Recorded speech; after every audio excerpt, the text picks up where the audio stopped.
Hello everyone, and welcome to more Howler cleanup stuff. So, last time, if I remember correctly, you just located the necromancer, and he claimed that he was going to head off towards the camp. So, I know it's a little bit sudden because we were planning on doing something else, but what do you want to do after that? I want to find the rest of them. There were some people going west and east as well. Mm-hmm.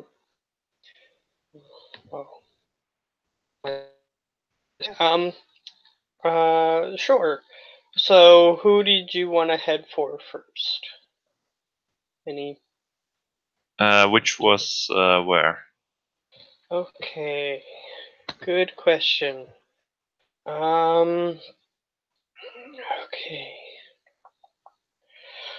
So, I think I there was two groups, and one was led by, if I remember correctly, the Dwarven Druid. And the other one was led by the Lehman group, if I remember correctly. Yeah, I think so. And one went east and one went west. Ultimately, doesn't matter, although for continuity's sake it would be confusing. But either way, which group do you want to go for? I'll go for the one in the west. Sure. Okay. Sure. So you begin heading in that direction. Make It's about halfway through the day. Yeah, you woke up and you did some stuff, and then you went and you got that guy. So make some perception checks. Two of them. Two of them. Yeah. Perception. Let's see. There we go. One. All right. Let me Second just one. find the second one. Okay. 16. Yeah. All right. So with the first one, you notice something dart by you as you're heading towards the location. You're not at the location yet, because you're still a little bit south of where they seem to be indicating. The person that you asked, I don't remember if it was Rockthrower or not, but I seem to remember Rockthrower telling you where the people were. Yeah, I think what happened to Eondara and Rockdrawer? Were they still following me, or were they going back to camp, or? Because I just talked to Eondara as well. Yeah, it was a little while ago. I think that they went back, but if it wasn't the case, then they went back since. So, okay, just sure. to make it easier. So they've gone back. Whether it was before or now. I'm gonna attempt my new ability to try and send him a message, the guy I saw just peek by me. Okay. And I'm gonna try to tell him you'll have to do better than that if you're trying to stay stealthy. You don't get a message back. Okay, I don't Though you sense, like how magic works, you sense if your target was hit. Like you can sense if you purchased no target. Okay, so I sense I hit him, but yeah. No response. I'm gonna keep walking normally a little bit, and then I'll try to hide, like start off. Alright. To lose him. You start walking normally, you don't notice anybody. Somebody might be looking for you, but you're not sure. and you just sort of Howler's slip backwards off into rolls. you use your light bending cloak to your advantage, and you just seem to suck off into a nearby bush, and suddenly you're not on the path anymore. So you start sneaking towards your destination, and you do not see anybody for quite a while.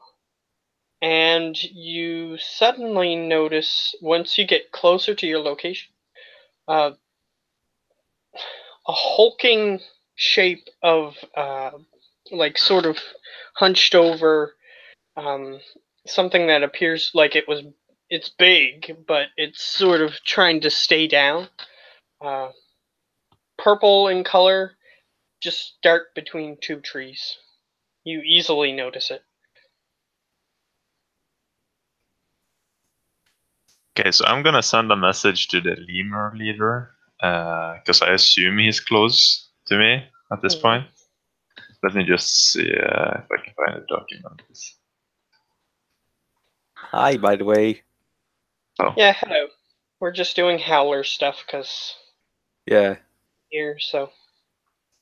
Yeah, sorry I was late. Just dinner took a bit longer than expected. Yeah, we're not doing the future thing anyway, because she Lonnie didn't couldn't show up. make it. Yeah. Can happen. But you seemed to have fun last time watching Howler, so we'll see how this goes. Logos. The Daft. I'll try to send him a message. Alright. So you're going to send to a message to Lugus the Daft if he's within range. Yeah. Alright. What is the range, just so that way? 120 feet. Okay. You do purchase something, but you don't know which direction or Yeah, that's where. Fine. Okay. So what do you say to fine. him? I say that the cult is no longer in charge. They're free to come back if they wish. I've taken over it, and I'll introduce myself after as. Yeah, I'll tell him in the next message. Oh, and I forgot to introduce myself. I'm Grand Howler. I'll just do All right. the whole thing. Grand Admiral Howler of the Aquancy. All right. Fair enough. Just before you send the second message, you hear whispering,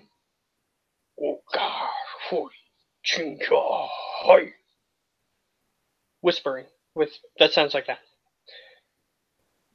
Okay. You don't recognize the language. Uh, And then you I'm send gonna the ask- second message. I'm gonna ask him if he. Okay, yeah, sure. I send the second message first. Yeah. And then you pause. Nothing. I don't suppose you speak Halfling, I say in common. All right. You wait for a second. You don't notice anything for the first second, but make a perception check. Perception. Yep.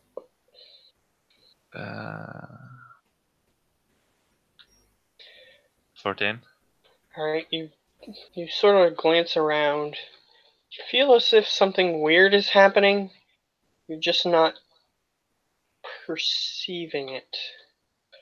And then after another 2 seconds, you see the hulking purple figure just dart between two trees. Again. Okay.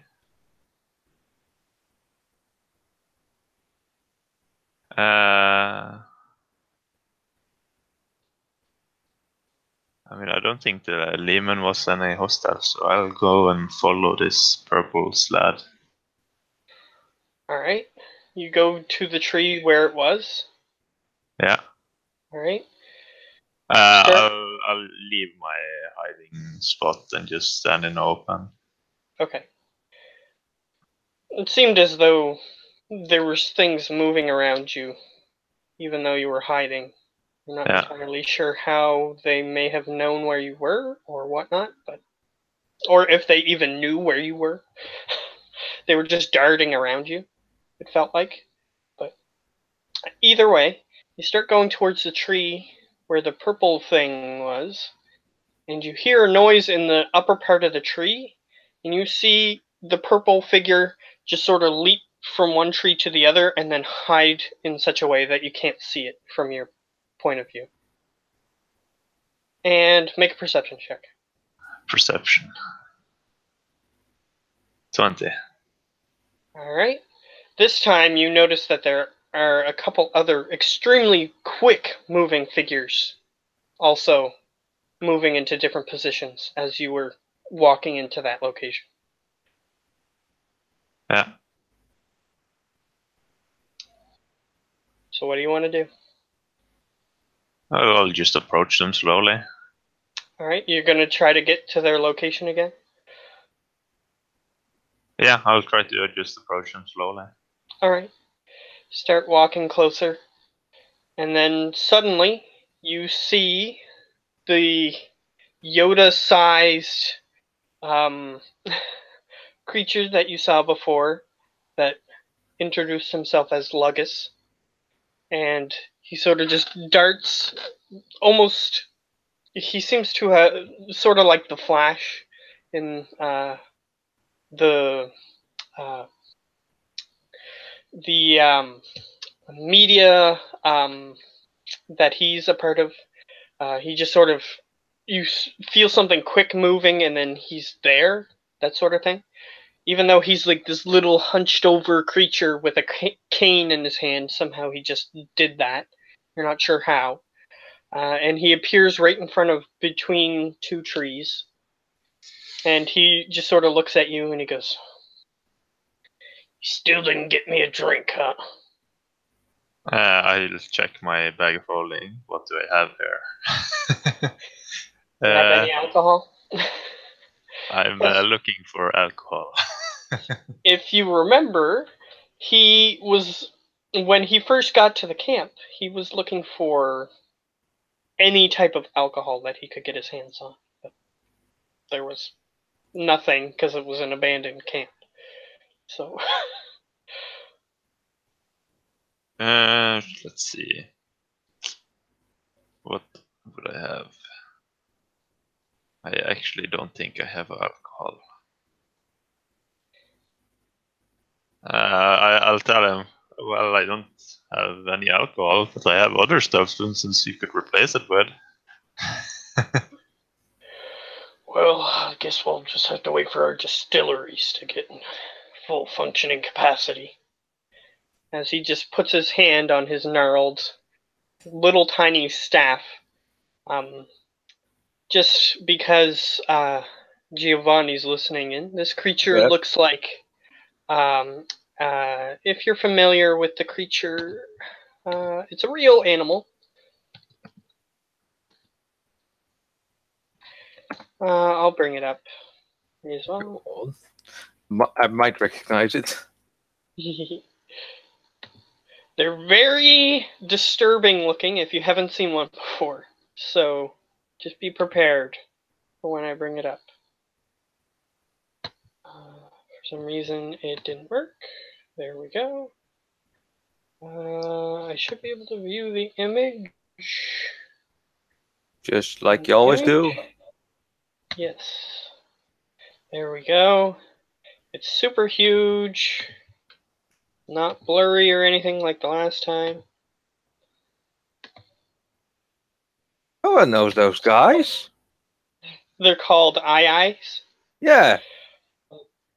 They have one really long, thin finger, and the rest of their fingers are normal looking. Yeah, they use it to tap on to like trees to get bugs that are inside hiding the tree. Well, the trees, yeah. Yeah, they put their finger in the hole and let bugs crawl on them, and then they just eat the bugs off their finger. Yeah. Either way, this is exactly pretty much like a very small, hunched over humanoid version of one of these creatures is what's standing in front of him, just so that way you can more easily picture what's happening. And it's basically asking him if he has any alcohol, and he said no. So, to bring it back, he sort of glances up and looks at the purple figure that is now blatantly visible to you since you moved into this location, and you just sort of glance up in the direction he's looking, and he goes, "You'll have to work on that." And the figure just sort of lowers its head and telepathically answers both of you and says, so that way both of you can hear, and he goes, "I was doing my best," and then climbs down from the tree. You notice that his telepathic voice sounds a little bit older and more mature than the last time than you were around him. Before, he sounded just like a child. And he climbs down, and Oh yeah, I will tell him that there was another one like him that came to the camp, or a whole bunch actually, but one that didn't try to kill us. he looks over to Lugus, and Lugus just sort of scratches his chin. One of his slightly thinner and longer finger just sort of scratching the side of his nose while he's stroking his beard, or his tuft of hair, really. And he goes, "That's troubling. Though we have noticed that they've been in our area for quite a while looking for who knows what, but we mostly They stayed out of were their way." impersonating. They were impersonating the Silver Dragon. That's who was giving them orders. The cult. That is troubling. But thank you for the information. So you say the camp is safe now? Yeah, as long as you stay on my good side. We don't plan on Typical angering Howler. anybody. We didn't even plan on angering the cult, but you know how they are. They don't like people different than them. Yeah, I had a wide grin while saying it. Yeah. He smiles back, but he also answered in the same way. Yeah. His answer didn't change. He looks over toward the purple slatty for Giovanni, just so that way you know what's happening. It's a purple slad. Doesn't have any claws, which is strange because that's how they tend to replicate themselves. So it seems like it has no reproductive organs. And it just sort of is standing there. It's basically you're looking at a creature that has no way of reproducing itself. But either way, it's just sort of standing there. Well, no normal physical or known way to do so, at least. Yes, and this color of slatty technically doesn't really exist as far as anybody has known. Even the very wise people that you've gathered around your group, they have no idea what this thing is. And it came about during a magical ritual, which ultimately the people who did the ritual didn't know that this was going to be the result, but it happened. And now you have a new ally. It seems a lot more friendly than normal Slatty. So As Erson knows by now. yes. But either way, this creature, it isn't trying to harm anybody, and it has no intentions of. It was very much like a child when it first showed up, and now it's slightly more matured, but either way, The reason why it's with these weird creatures known as the Leman is because they train in monk ways to control an uncontrollable anger that their species has, and they're hoping to train this creature in case it ever decides to become evil. That way it can suppress that. So they're both standing in front of you. You feel the presence of multiple eyes watching you, but unless if you make a perception check, you can't exactly see them. Yeah, I'm not particularly worried about them either right now. So I'll just ask him. So what's that about the distillery? Well, we set one up. We don't know if it's still intact, but we set one up. Back at the camp? Yeah, you know me. That's the type of thing I was interested in before, and I'm interested in it now. So Well, that's a very wise decision. I could use someone like you on my council still. If you want to head back to town. You're looking to gather the wiser members of your group and create a council. Sounds like a good idea. I agree. Should have done that before you guys left, but Yeah, well, we were having fun. I can see that. Does he even know Edelson or something? I don't know. He doesn't, but he could. He has abilities that he could probably find out that information if he wanted to. But for now, no. Yeah, there's also some new people you probably wanna meet that I caught along the way. He turns his head to the side, his very tiny snout sort of sticking out. You can notice as he turns his head to the side and he looks at you sideways. Make a wisdom check. Saving throw, I mean. Wisdom save. I'm gonna use luck, so I have advantage. Alright. 20. He goes, seems like you've gotten better guarding your mind. Or lucky. I was just gonna see them for myself, but that's fine. I'll walk over and have a look. Well, there's some stuff there you might not want to see. It's for your own good. Alright, well, if I do accidentally see it, Blame yourself. I suppose. And he looks over towards the purple slad and he says, don't worry, you've only been training for a month. Most of us have been training for years. And he looks down and he says, in the telepathic voice, yes, master. And they start walking. And then you notice a couple more of the ape-like creatures known as the Leman, sort of the flash in beside them as they start walking towards the camp. I still have some other people to locate. Have you seen anyone else come through this part of the jungle?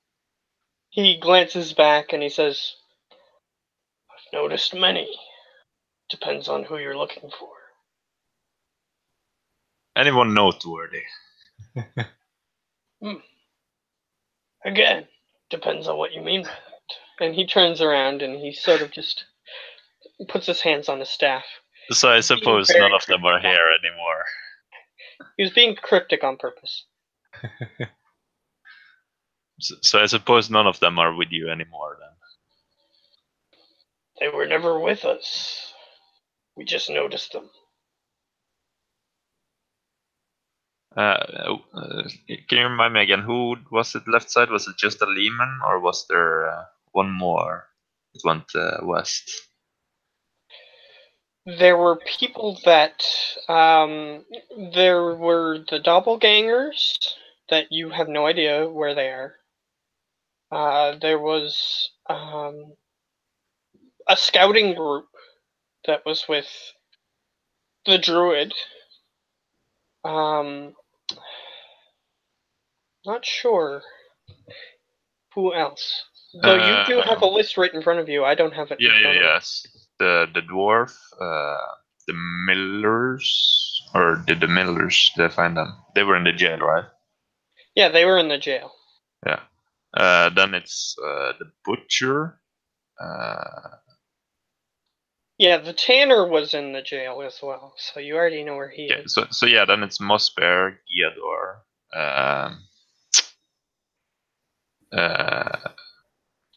Mossbear, Giador, you assume that Piano Lady, and Lightbringer. Oh, Piano Lady was teleported away, remember? And encountered you multiple times on your journey. Yeah. That's just the unknown side. But the Lightbringer, was he teleported away? No, he was in the jail last time you were here, because you locked him up because he was part of the attack, and he actually got knocked unconscious. Yeah, I'm asking them if they've seen Lightbringer, if they've seen Giador or Mossbeard. And he might not directly say this, but you would know that if Giador recovered from his leg injury, he would have been with the scouting group. Yeah, or the scouting group, I say that. Yeah. So, that's with Mossbeard. He was putting the scouting group together because he had the military background. Let's see. He goes, I did notice a group with that mysterious... They were just sort of wandering around, trying to figure out a plan to take back the camp, but they were too small of a group. Where did you see them wander about last? He points in the direction where you know that another group is supposed to be. Yeah. I suppose I'll head that way then. Or I'll ask them first about the hobgoblin, if they've seen him, the one with the potions. Not sure. He sort of glances over to one of the other ones, and he shakes his head, and he goes, I haven't seen him recently. Alright then. I should try and get going before it gets too dark. Alright. They start wandering off towards the camp. And I'll wander off east. Alright. Which technically is the direction that they are heading. So you sort of walk alongside them for a while, but then they part ways after a while. Yeah. You can check in with the camp if you wish. It's along the way. Yeah, sure. I might just pass through it anyway. But I'll just pass through it. If anything catches my attention, I'll check it out. If not, I'll keep going. Alright. You notice that there is an extremely obvious argument happening in the middle of the near where the temple is. Okay, I'll go over to that. Alright, as you're approaching, I'll say you're 100 feet away at this point. Make a perception check to see what you notice before you reach there. Perception. 16. Alright, you notice a man that you haven't seen before. He seems to be missing a leg and is holding a staff to support himself so that way he doesn't fall over. And he's currently in a standing position. The staff is larger than he is, and he's just sort of gripping to it to hold himself up. And he has a Fu Manchu mustache and beard, and he's just sort of leaning against it while other people are yelling at him, and there are some people who are also coming to his defense. I'll go over and what other people? Well, there are some cult members on one side that have decided to join you that are suspicious. You hear them yelling, They just came out of nowhere. This is extremely suspicious. We should lock them up. And then on the other side, they say, they're just people. And one of them is a half-elven woman that is coming to their defense. Okay, I'll walk up there and ask them. So what do we have here then? You notice the man who's currently leaning against his staff sort of turns over to you and he says, just people. But I can see. they seem to be arguing about what to do with us. This guy is a human. He's relatively tall for a human, but his staff is even taller than him. And he's just sort of gripping to it so that way he doesn't fall over because he's missing one leg. So where did you come from then? Well, these people don't believe me, but we were the mice that were trying to get your attention. And you see a couple other people just sort of huddling in a corner next to the temple, but they currently aren't doing anything. Well, Jaden said something about the mice being people. So how did you manage to undo that then? Well, I know that there was somebody who was trying to help us, a half-elven person, dark clothing, if I remember correctly. So I asked him some few things to see if it's actually Alatar, and I suppose it is. Yes, Yeah. he answer. If you ask him probing questions, then Yeah. everything that you ask seems to align with him. Yeah. And he goes, but when I came to, he wasn't here. I might have done something else then. Have you checked around the camp or? Well, we didn't have much of a chance before. And then he sort of takes one hand off the staff shakily and motions towards the other people. So is there? He appears quite old. He looks like he's in his 80s or 90s for a human. So is there more of these people, or is it just him? As I said before, there's a couple of humans that are just sort of huddled next to each other, sort of in a defensive position. But the older man is standing steadfast against the people who want to do whatever to them. And he's just sort of gripped to his large staff that he's currently holding. Yeah, actually, where is the healing orb? Or did I leave that with Lily? I think I left it with Lily, right? I'm not sure. Yeah, I did. The last person I personally remember having it was Rex card, and I'm not sure what you did with it. Rex card? Oh, okay. Then I would. Oh, yeah, that's the healing orb. I thought the orb of light. Oh, the orb of light, that would be left with the main group.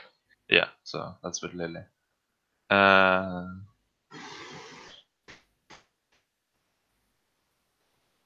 yeah, I'll just yeah,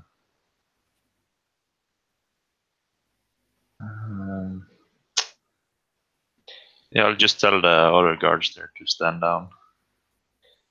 They back up, but one of them says, as he backs away, he says, "But they're dangerous. We don't know who they are, or where they came from."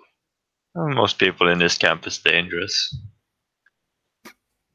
He just sort of grits his teeth and backs off. Just don't cause any trouble. He realizes that you're in the leadership position here at the moment. So yeah, The I'll just half-elven lady that was at their defense sort of walks forward and says, "Yeah, that's right. We don't know anything about them, but we shouldn't just lock people up for showing up." And she looks back at you. "What do you want to do?" Well, maybe you should try and help find Jaden or Alatar. They would know something more about it. Alright. I'll look for the human then. And she darts off. Okay. So yeah, tell the other ones. They probably just follow her if they want. The humans, like, that were at... that she was defending? Or... Yeah. Okay. The older man says, I'm too old for this. He sort of just moves his staff, and he almost falls as he moves his staff to try to walk forward because he only has one leg. So whenever he tries to move his staff forward to walk, he almost falls over each time. And then he gets to the steps, and he just sort of lays himself down on the steps, and he puts his staff down. And he just sort of sits on the steps. The other humans go with her because they're young enough. He's extremely old, especially for medieval times. Somebody who makes it to this age without getting a major disease or something to kill them is amazing. Unless if they're, like, mages or something. Magic, nothing to look strange about. Yeah, so, unless if this guy's a mage, it's extremely exceptional that he made it to this age. And he just sort of sits down, and you see that every time one of his movements, he tries to move, his head shakes or his arms shake. It's extremely shaky. Okay. And he just sits on the stair.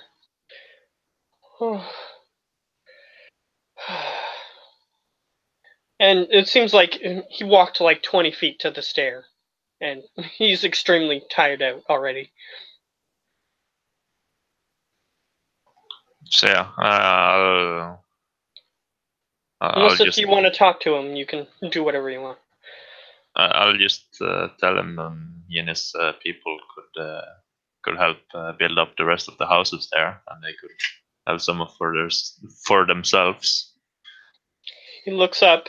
He was looking down towards the ground, breathing heavily. And as he looks up, his head does the stereotypical old person shake as he looks up at you, and he goes, "Oh, yes, that would be a good idea." Either with the building or the crops or anything that's the most fitted for you. I suppose our people should help, but I don't know if I could do anything myself. I'm quite useless. I'm sure you could think of something to contribute with, but it's no rush. All right. Oh, I'll just rest here for a moment if you don't mind. Yeah, I'll head off. All right. He just sort of sits there, extremely. He's sort of out of it. You have a feeling that he was taking a strong stance, but he was using absolutely all of his energy that he had in his reserves to do so. So he's tired and needs to rest.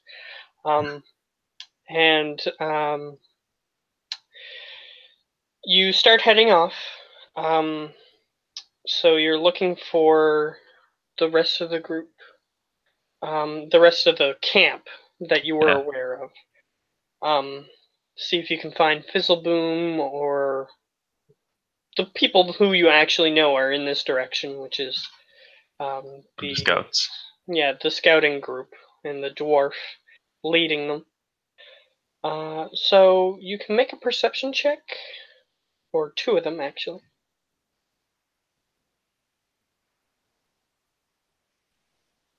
10 and 19.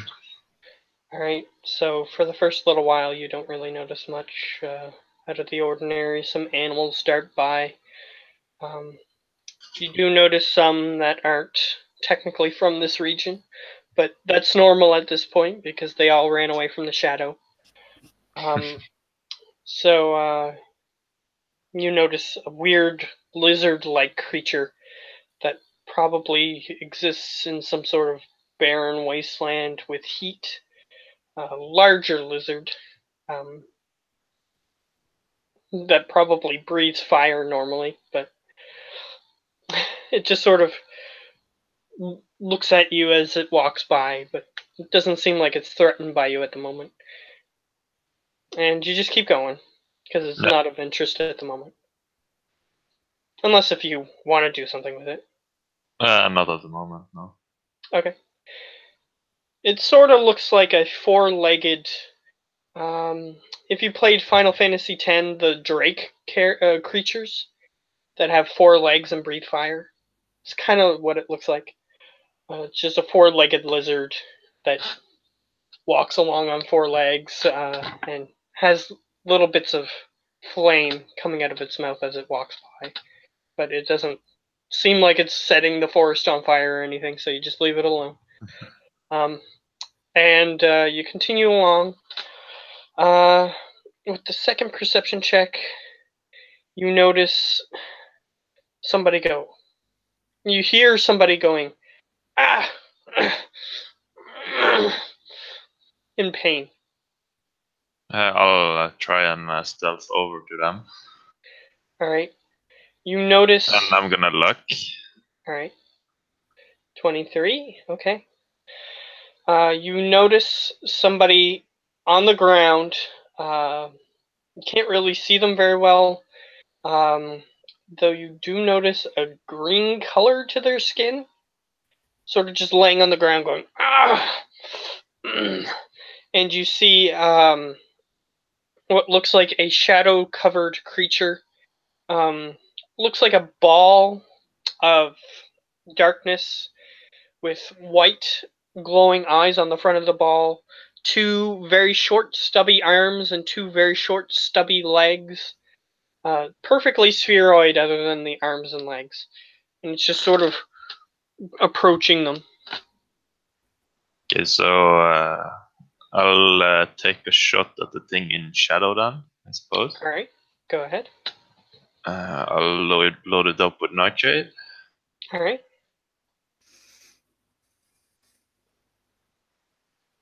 25 definitely hits this creature.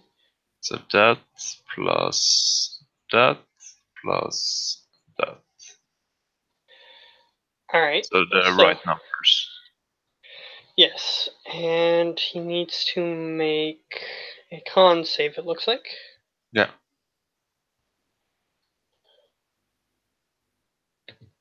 Oh, whoops. I had no modifiers on it.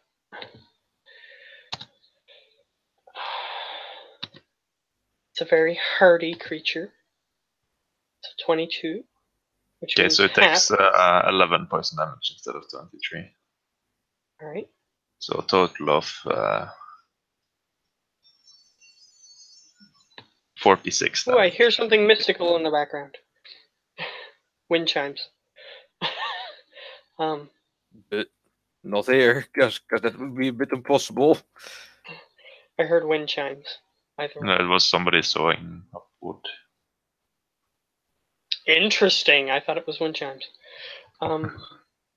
Either way, so yeah, it was a surprise attack. So you're using the crit numbers.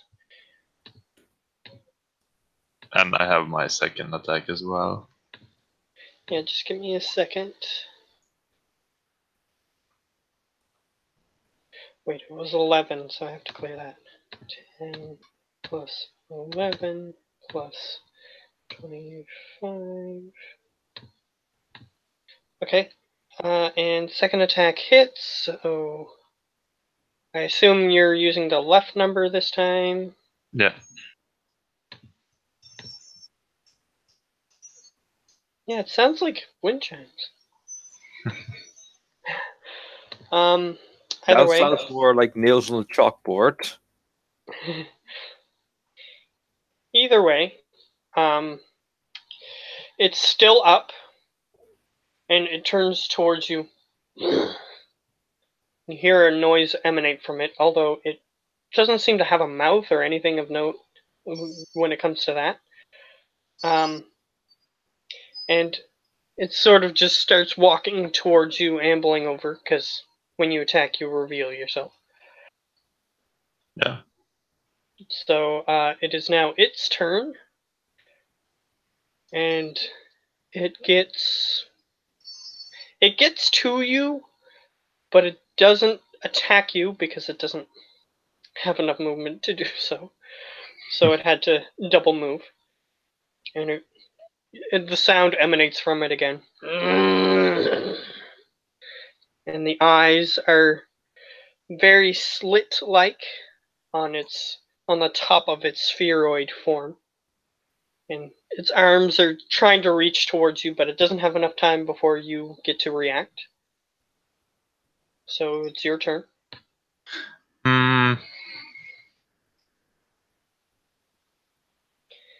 It moved away from the downed creatures, so you don't have any allies near it for your sneak attack. Yes. Does it look hurt at all, or is it fine? It looks hurt, Okay. for sure, because you just did a ton of damage to it. But it's not on death's door or anything. It's still coming at you. Let's see. I suppose I'll just use my daggers or my weapons. Your wrist daggers? No, or my normal weapons. So boop and boop. those both for sure hit. So 9 on both. Plus 18. It's getting severely hurt, but it's still ready to come at you. You still have movement. I'll stand there because it's right up to me anyway. Alright. Sure. It looks down at you and goes as it reaches out towards you with its hand, which is going to roll a regular attack for this, but for thematic sake, it's going to look different. Technically, it's a slam attack, but either way. So, plus... Here we go. Might be the same number as I rolled last time. Yeah, it is, but either way, it's the same to hit. 17? 17 barely misses. Alright. It reaches towards you and you just sort of sidestep its hand, and then it just sort of looks at you. Its eyes sort of partial of the lids sort of tilt to indicate that it's angry in a sort of V-like shape in the middle of it. And then it goes with its other hand. Yeah, I'd take the hit. Alright. So...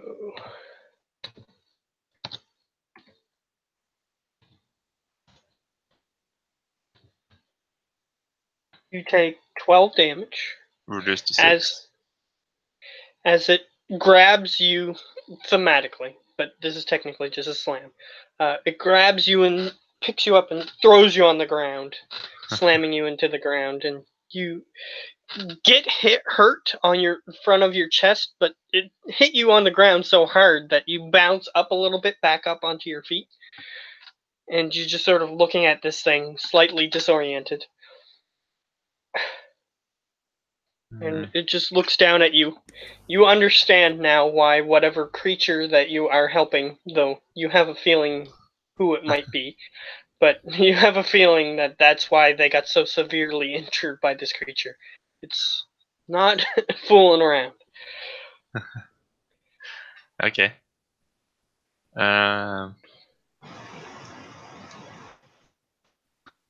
So I'm now gonna. Your turn, though. Though at the beginning of your turn, make a perception check. Perception, okay. Perception 9. All right, you don't notice, so take your turn. I'm gonna make fun of the monster's weak hits. I could hit harder than that without my weapons, I tell him. It actually rolled suboptimally, so yes, it did. For its attack, it was relatively weak hit.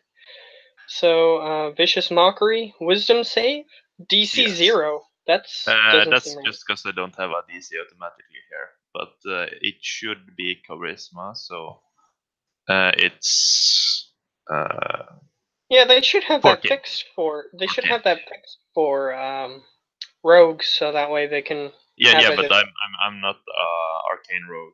I'm a feat user, so I use charisma, not. Oh, so you're not. Yeah, that's right. You're not a arcane trickster. Forgot, but they should still have it on the rogue sheet. But whatever. Either way. So what's the DC again? 14. 14. Okay. That's still pretty high for this creature. Not very smart. Not very wise, I should say. 7. Yeah, so it it fails. It gets dealt the damage. Anything else? It has disadvantage on its next attack. Okay. My bonus action I'll use to. Let's see, what can I use my bonus action to? I'm pretty sure rogues can just use their bonus action as an attack if you have nothing else.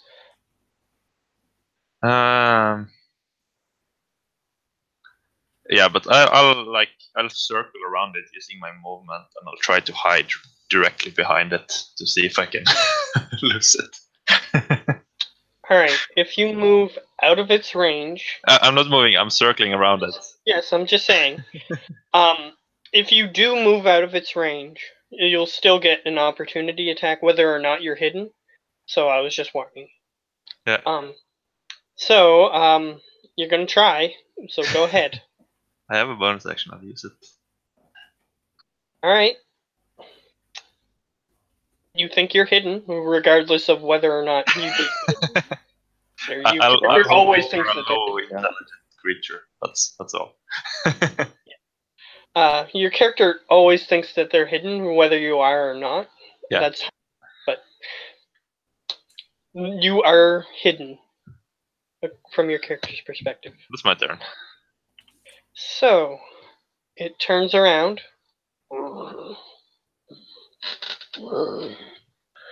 And unfortunately, as this thing walks, it deals damage to anything that it walks by.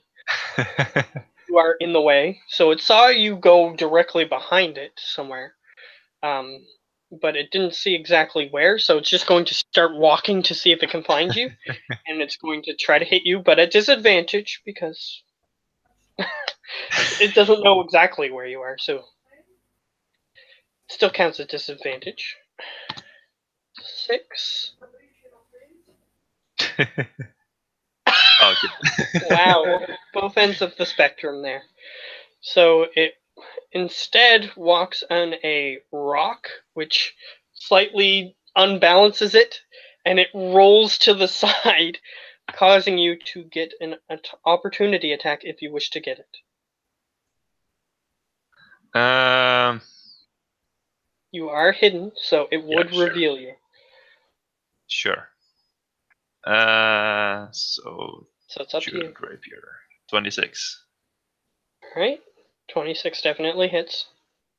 So that's 28 total. 28.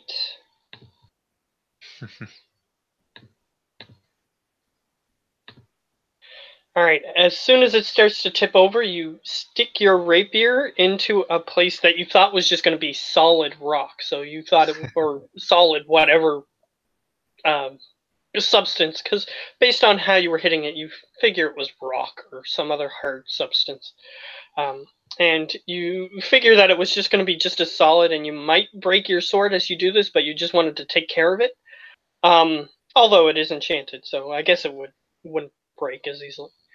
And it just sticks directly into it, and it's sort of like its legs. You're hitting right between its legs because it's sort of tipping over, and you hear it go, and then it just sort of falls over and starts rolling to the side, and it just sort of lays there. Its arms and legs just sort of lackadaisically laying to its side, and the shadow is currently dissipating off the creature.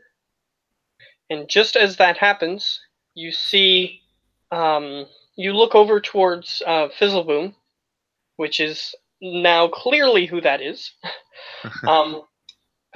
being picked up by, what was the dwarf's name? Mossbeard. Mossbeard, that's it. Being picked up by Mossbeard, and you see a bunch of other people behind him currently covering them in a circle. That's what the perception check was for, to see if you noticed them going over to help him, which you didn't. But either way, you look over and you see them currently picking him up, and Mossbeard shouts over and says, "Nice! We've been tracking that thing all day." I don't see how any one of you fall to it, though. Seemed pretty easy.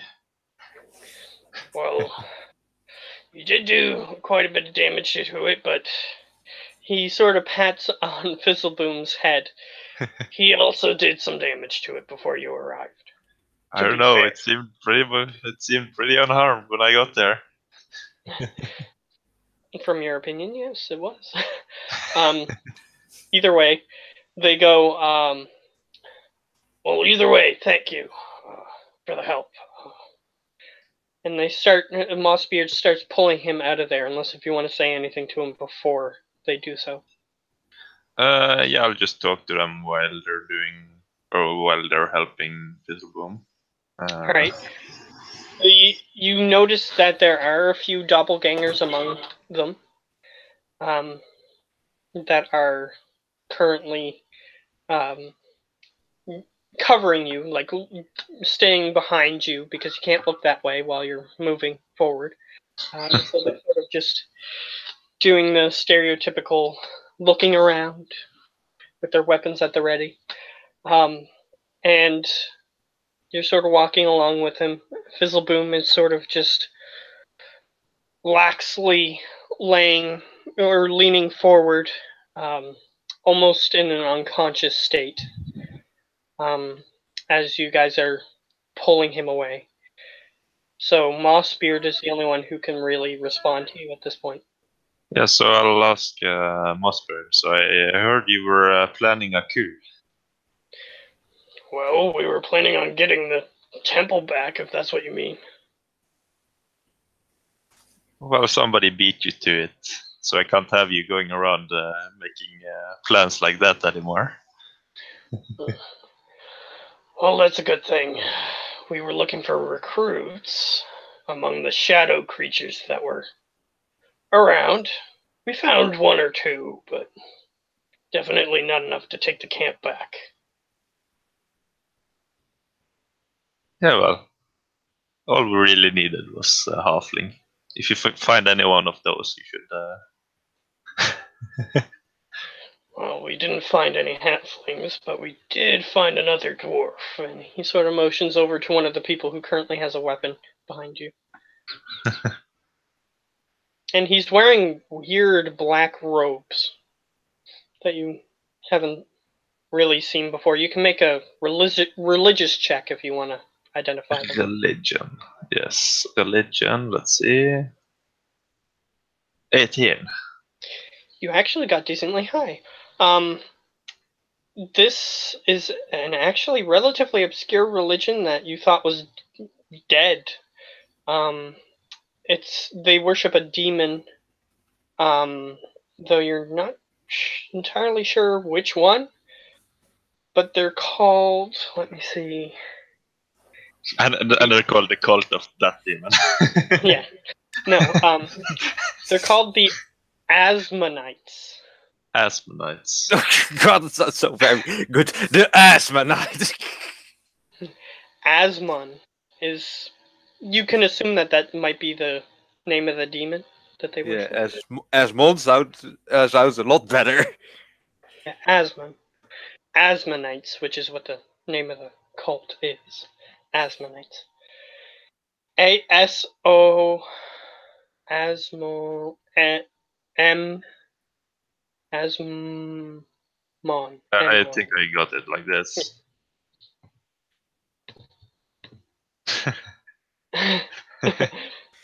Technically, the A would be an O, but that's pretty close. That's close enough. Close enough, he says. Like it's not a big deal. Yeah. No, that's So fine. I'll look back to that other dwarf then. So which one of the demons are you all about? He looks back and he says, "I'm surprised you recognized, but I'm Asmonia." very knowledgeable. he nods and he says, "Asmonia," Asmonia. which is pretty much how you spelled it, except for Monia at the end. So I'll pretend to know Asmonia. All right, fair enough.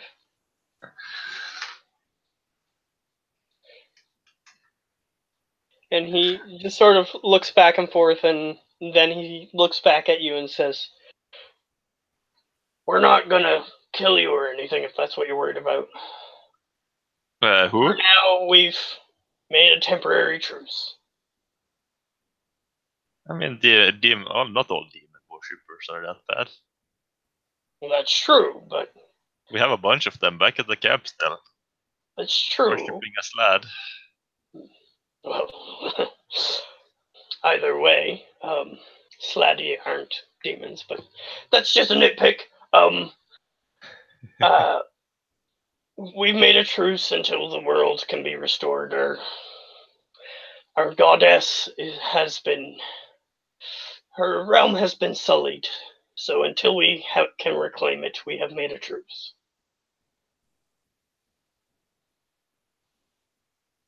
And that's all he says, unless if you have anything else. No, not really. So yeah, I'll ask them if they've seen Geodor and the Lightbringer.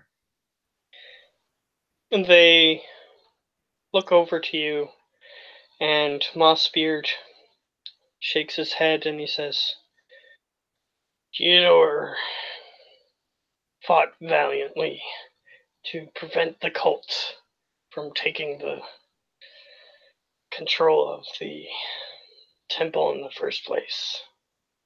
But he was one of the fallen."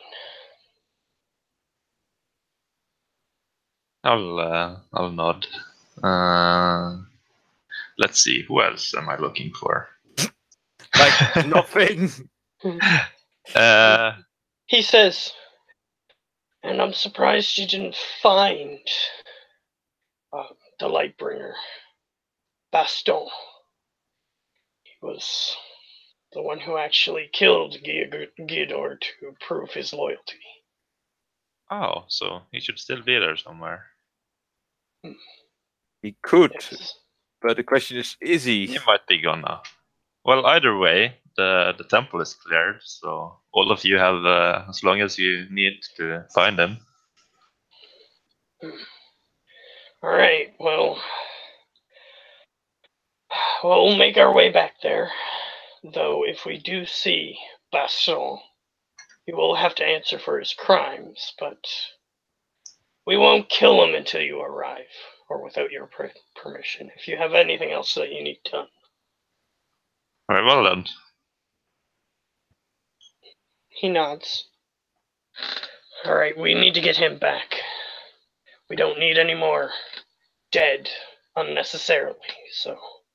And also, Mossbeard, I'm trying to gather a council of some sort, if you would like to be there.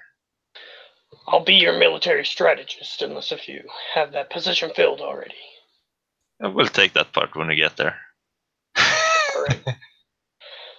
Sure, there might be others who wish to take that position, but I'll just say that I was a military commander. Very well then.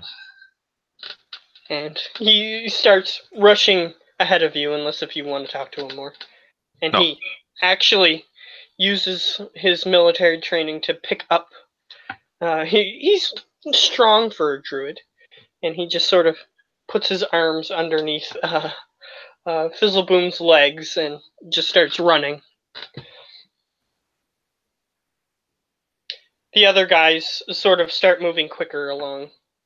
Although the cult dwarf stays behind to cover you if you need it. Okay. I'll look at the two doppelgangers. Is any one of the one I beat in cards? Roll a d20. This is pure luck based.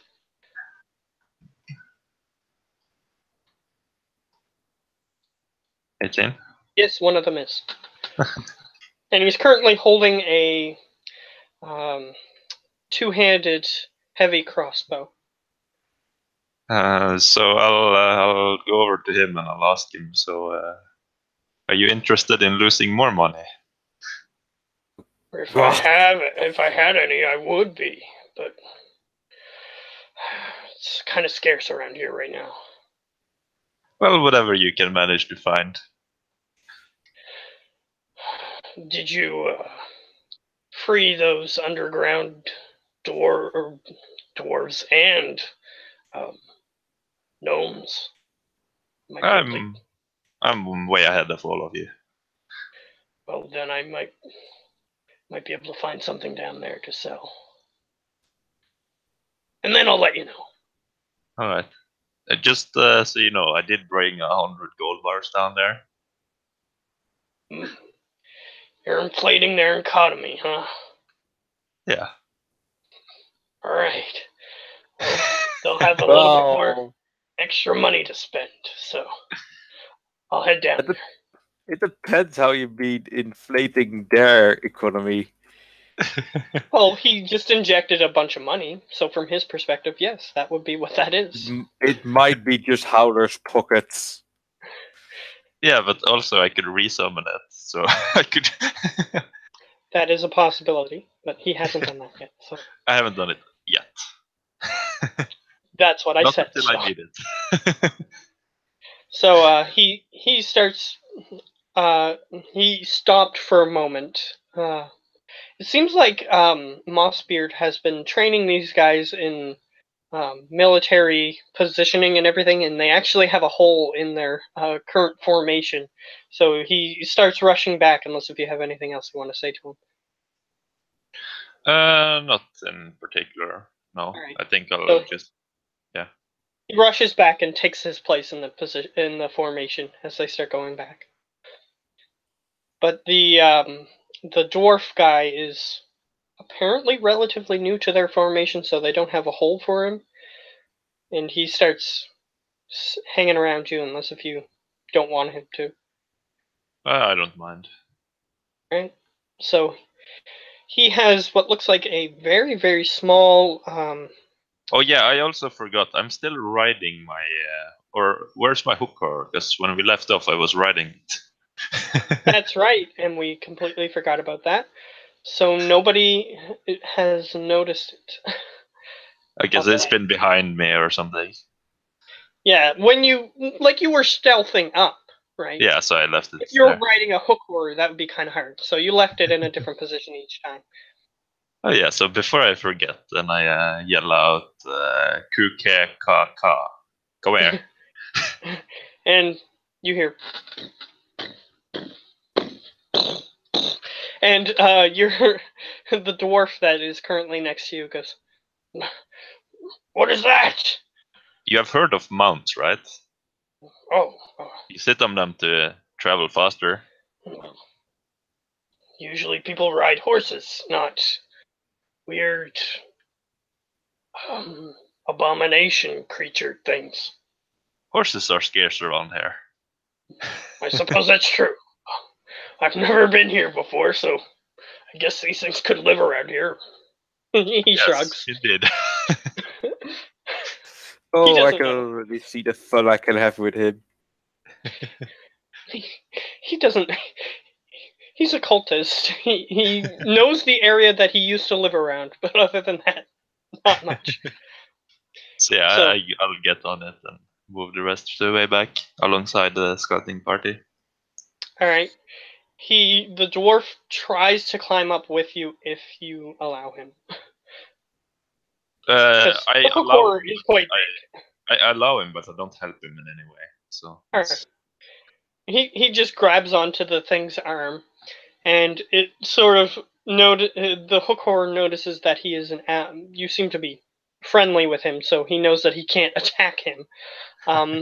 So he just allows him to climb on, and you can sit on one shoulder and easily have him sit on the other. You Yeah. guys are smaller than humans, so it's easy for you to both be on there at the same time. So you guys start going back. Do you want to talk to this cultist guy anymore? Yeah, sure. So I'll ask him about that demon of his. Does he still keep in touch with it? Well, I attempted to contact her, and she did answer, but the communication is spotty. It's Oh, kind of hard. I can try to communicate with her again if you wish. Though, and he reaches into his back pocket and takes out what looks like a chalice that is currently empty.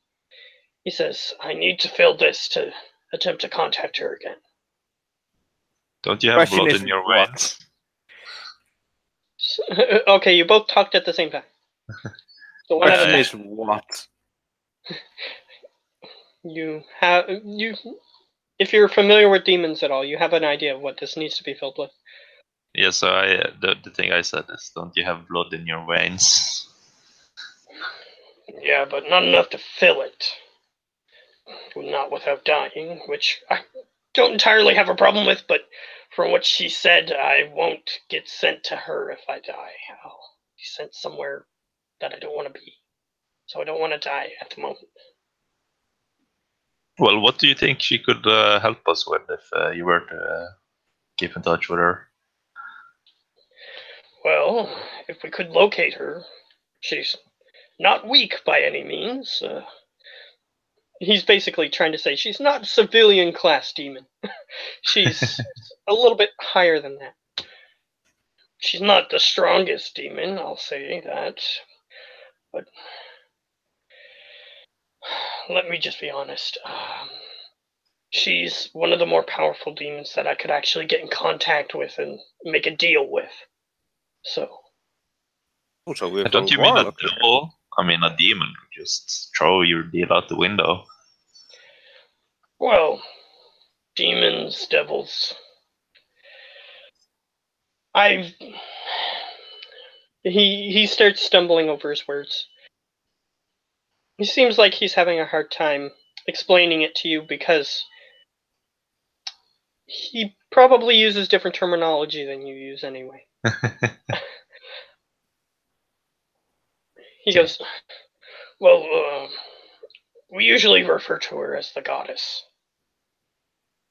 So I'm not sure what terminology you use for different creatures that exist. Oh, well, if it's in the layers of hell, or if it's Well, she used to exist within the Nine Hells, if that's what you mean. she's probably a devil then. Or, people of this world tend to use demon and devil interchangeably, you know what I mean? I can see. Either way, she is quite powerful. Well, more powerful than your ordinary centurion or whatnot. But she needs more followers, which I won't brag is part of my job. I'm part of recruitment. So if Well, you are interested in finding a deity, Well, no, but I am interested in finding more captains for my fleet. If this, let's see what the name of the demon was. Asmonia is interested in joining my fleet. I'm sure that could be arranged. He nods, and he says, "Well, before we contact her, or consider it, I should give you a little rundown of information. And you know that there is an entity known as Asmodeus? Let's see.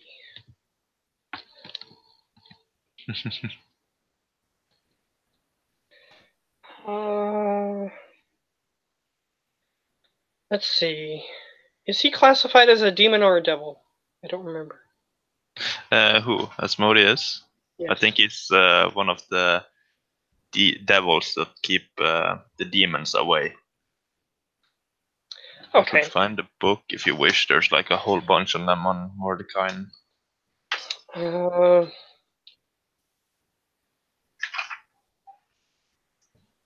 I don't seem to be having a hard time finding it. Yeah, Asmodeus is a devil. Okay. Yeah, so then it makes perfect sense. Sometimes demons and devils are named after powerful ones if the people who brought them into existence name them such, or they name themselves. Demons are weird. They can come into existence by a soul of a person going to the nine hells or wherever and earning their way up.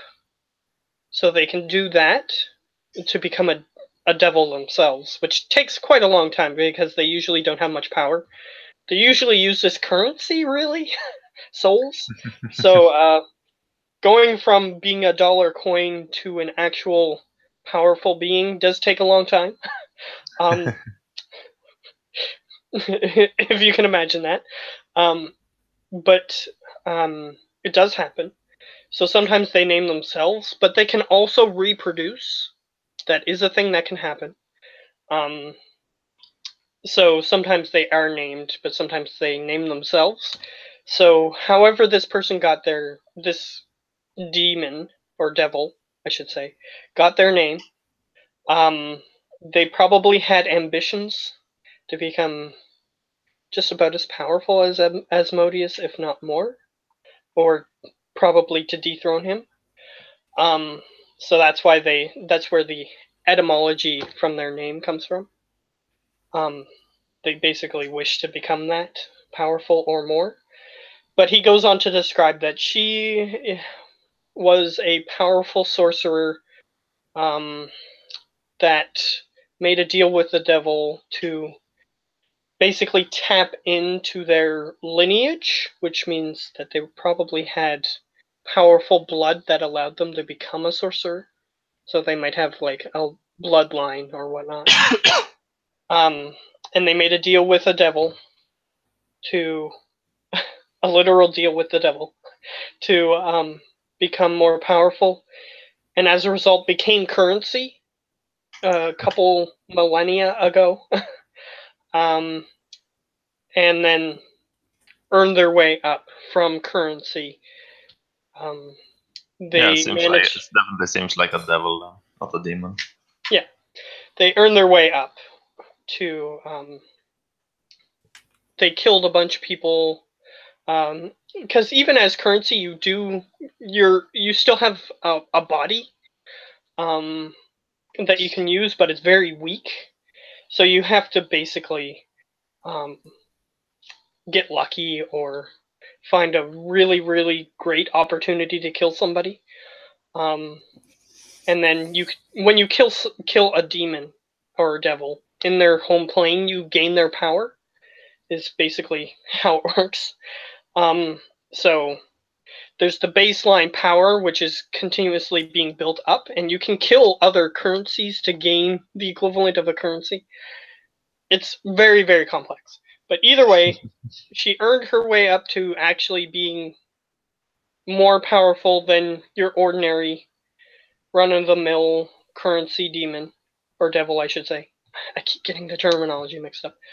But either way, more powerful than your average Joe, and is looking for followers, which she managed to find an access point to the main world to find some followers and gathered some. But she had to go back because if it takes power to remain on the material plane. So she wanted to save her energy to try to build it up. So she currently had a hideout, or she did before the shadow, but he doesn't know anything else out there. Like, she just said that her place was taken over. Other than that, he couldn't get much more information without filling the bowl up again. Basically, how the bowl works. He goes on to describe it. I'm just facilitating this better so that way you as a player can more easily grasp this rather than him having to explain it in character. The bowl drains as you're speaking with them, so it only lasts for a certain amount of time. As he describes, it lasts about 10-15 minutes. I ask him if other people can speak with him or just you. Well, I can activate it, and anybody who's in the vicinity can speak. Alright. I think I can find you some blood. Alright. Well, I would rather not kill my allies for now. Yeah, let's wait until we get back to camp. But I have an idea. A grand one. Alright. And just for the record, human or other humanoid race blood lasts about 15 minutes, but if you can find a particularly strong magical creature or anybody who can tap into magic, the blood tends to last a little bit longer. So Longer, okay. And he puts the bowl away in his bags. Okay. So if you have any other questions, they address her as Her Highness or Her Eminence or any other respectful term. If you're going to try to deal with this person, you might want to take notes on that. But why is Howler going to take notes on that? It's up to you. You can still try to just brute force charm your way through. That works. That's Howler's way. He doesn't charm anybody. He just handles everybody's rag. Yeah, so. But either way, I tell him we should do it in the morning. Alright, she tends to like darkness, but as long as we're in a dark location, then it shouldn't bother her much. We can contact her in the bright day, but she'll complain the entire time, is what I'm trying to say. Yeah, we have a few dark rooms. One that's magical dark, is that fine? Darker the better. Okay, so I'll assume that magical dark room is best then. You can assume that. Whether or not that's true, you're not sure, but he just seems to be okay with that. Yeah, and I'll walk back to camp, and I need my long rest. Because I want my lux if I'm gonna talk to a demon. Or devil, I mean. Fair enough. Yes, that's true. So, you guys get back to camp, and you're riding your creature. As you get back, you notice that things seem to be okay. Nobody's like quarreling openly or anything, like they were last time you walked through here. So what do you want to do? Just go back and get some rest? It is it is dark out at this point. Yeah, before I do that, I'll try to find Lucas and the proper sled. Okay, sure. You find them. They're standing in the location where their camp used to stand, but now there's buildings there. So they're just sort of wandering around, sort of not sure what to do. Because Yeah, they tell just them that they could take some of the buildings if they want. I mean, most of the cultists it's meant for are locked up either way. all right. Well, we will help out in any way we can, but just don't There's. know which houses are taken or. I have no idea. He shrugs. I guess we can just go around, knock on doors, see what's going on. Yeah. He nods. But You need me or something. for the reason I'm here, your purple sladdy friend has quite the regeneration power, right?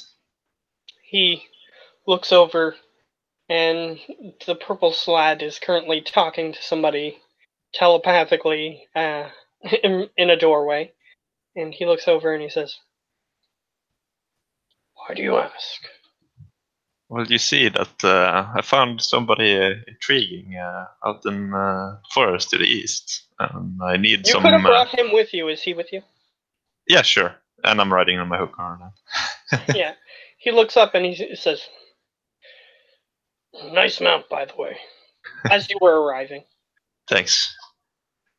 So, it wasn't easy to tame. I'd say. Yeah, I am in need of some blood, and I figured if the slutty could regenerate, that would be the safest way of getting it. He looks over and he says, "Still got a sore spot about being attacked as soon as it was born. Though I can attempt to convince it." Well, it's only voluntary, so if not, I could go and train the cultists. But then again, Sure. Well, let's go over and see. How much blood do you need?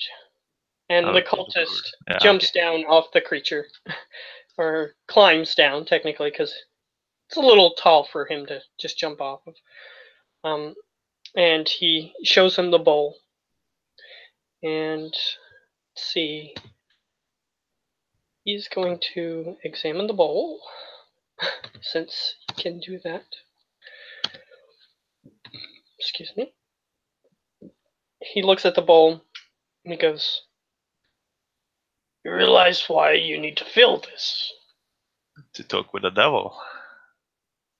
Alright, just wanted to make sure you were aware of why you were doing that. I mean, I make deals with all sorts of creatures. I suppose we can use all the help we can get. Although, what you'll do after, I guess you'll figure that out. And he looks over towards the purple slatty. And the dwarf actually looks up at you and he says, "That creature looks like it has some sort of special blood. Might work better than some of the others. So I hope this pans out." Either way, we'll need it tomorrow, not today, because I'm not feeling very good about this yet. I need to think for a while. Lugus goes over. Unless if you go over, he'll just have a conversation. So, do you want to go over and listen, or? Sure. Why not? I'll listen over to it. As you're walking over on that creature, it sort of looks like it's antsy and nervous, the slatty, and then it goes, "But, is it going to hurt?" And he says, "Yes, probably, but your regenerative abilities, you should be fine." And says, "Okay, I trust you." And it's actually speaking physically at this moment. Oh, okay. And then it looks over and sees you riding the hook horror and speaks to you telepathically, and he says, "I don't want that weird creature to hear me, but what? You going to cut me? You can do it yourself if that's better. Okay. And he looks over towards the dwarf, and you don't hear anything. And the dwarf just makes a strange facial expression. And then the purple slatty tries to do something, which all slatties can do.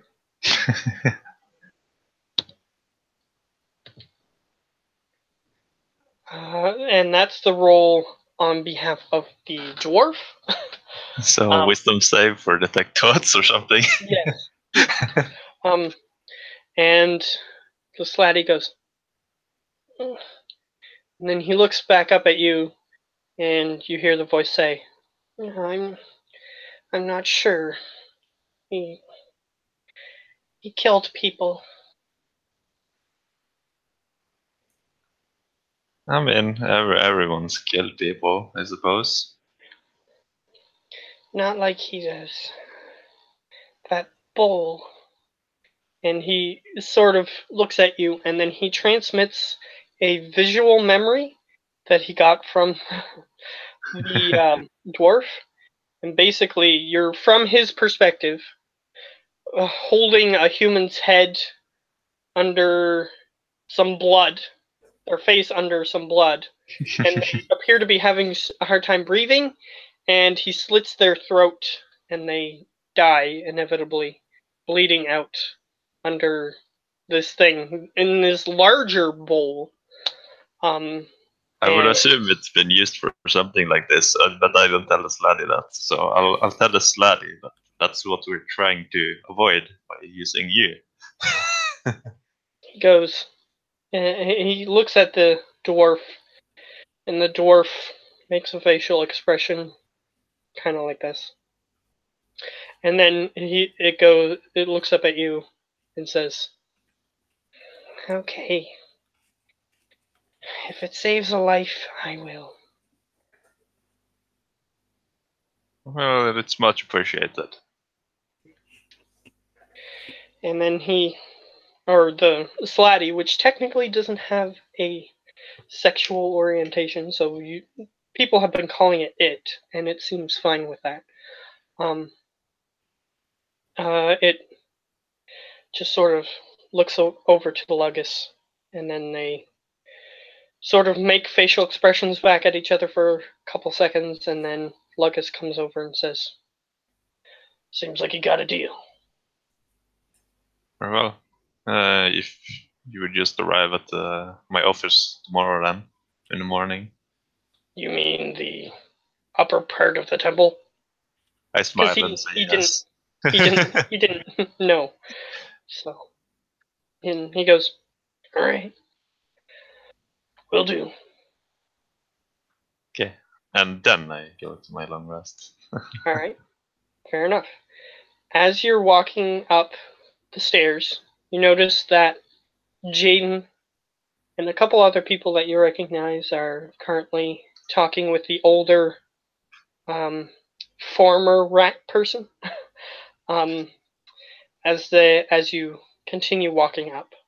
Yeah, I'll go over to Jaden then too as well, I suppose, because I noticed them. All right. You overhear Jaden as you're walking up say, well, I'm just glad that you got the problem resolved, even though it wasn't me who resolved it. I was going to look for a way to figure that out. My magical powers don't seem to be in that realm yet, if I can even do that. And the older man says, oh, well, that is fine, child. And he places his hand on Jaden's shoulder as you approach. Yeah. I'll tell Jaden that I got most of the people back. Gidor died, unfortunately. He looks up and he nods and says, Seems like it was Gator's way. Just had bad luck ever since we got here. Yeah, I find that remark funny. Though, if we ever do find a way to bring him back, we might do that, but for now we don't really have much of a choice. Well, either way, I was gonna put up some sort of council if you want to join it as well. You've been there since the beginning. Well, I could head up your agricultural division. If that's what you want. Well, I haven't named any of the divisions, but that seems fine. Taking care of crops is what I did before, but I also kind of want to leave and do some stuff. But yeah, that's. I assume most of everybody here wants to do that. But yeah, that's what we're discussing, where to go next. all right. Well, I'll be at the meeting. Let's say. Yeah. When do you want to start that? First, we'll just have to let the people I brought with me know. Have you seen them? Well, I could wander around the camp and see if I can find them, but I haven't seen them. Yeah, I haven't seen them lately as well.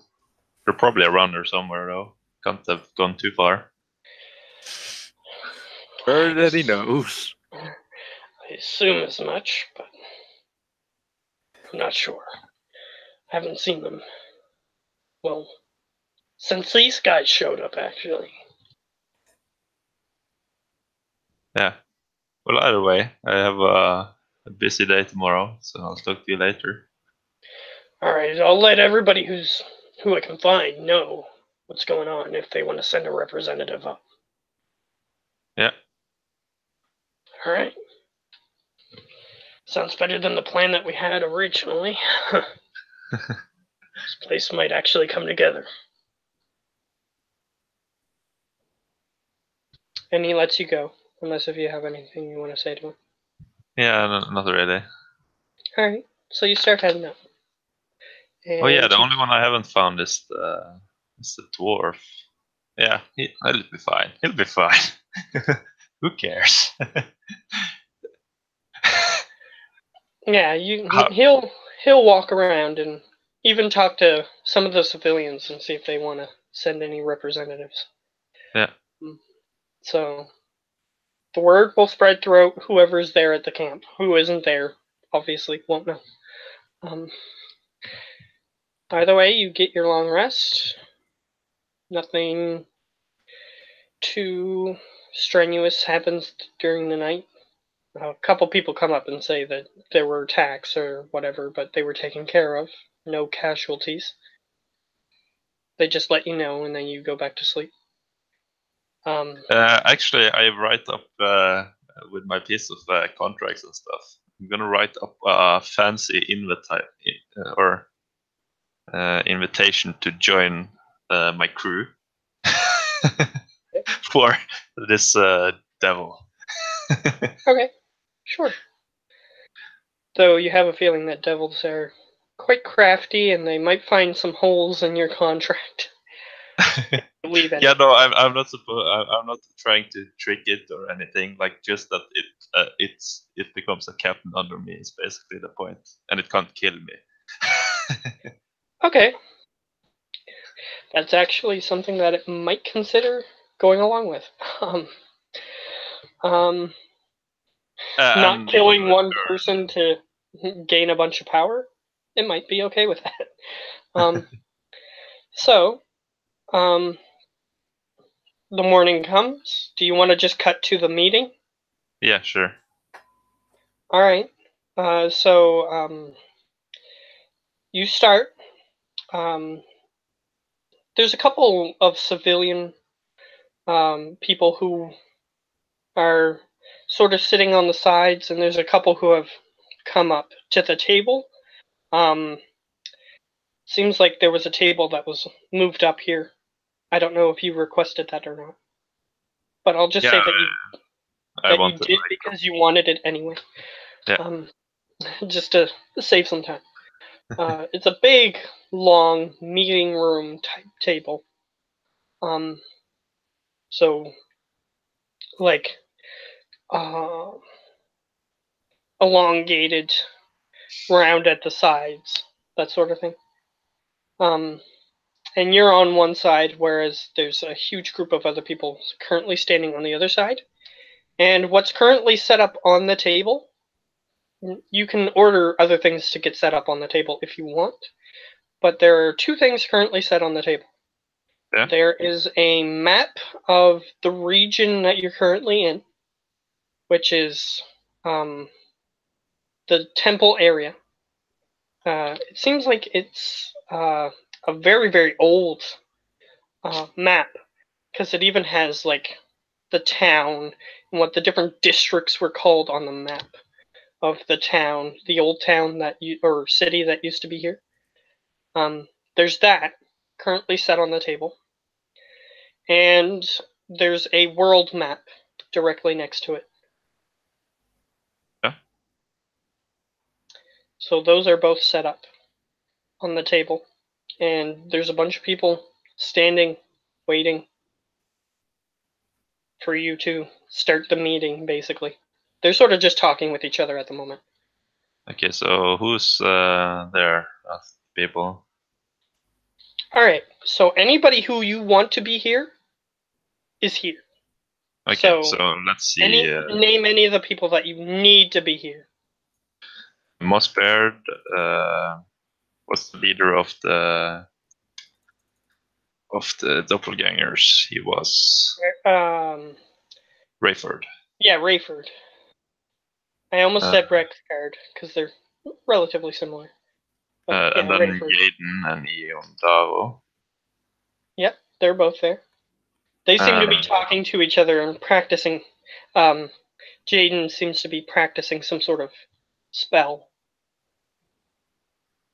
Sort of giving him pointers. A necromancer, because I like him. He's there. And he also has a bodyguard that is dressed up in the cultist clothes. One of the zombies. I would have invited Durgar, if that's possible, like Lady Darrett or something. Alright, so it would have been a little bit later in the day then, if you were going to do that, because you would have had to send a messenger at night, and then they would have had to come back, that sort of thing. Yeah. So that she's there, and she's think also that's it. And she's also speaking to Lady Adarin, I think her name is. Who? The leader of the Deep Gnomes. If you would have invited Lady Dareth, she would have came as well. Yeah, she would have sure. came as well. Let's see if I can find that, because it should be her somewhere. Pretty sure it's Lady Adarin, but I'm not 100% on that. Some horrible names. Ja, tack.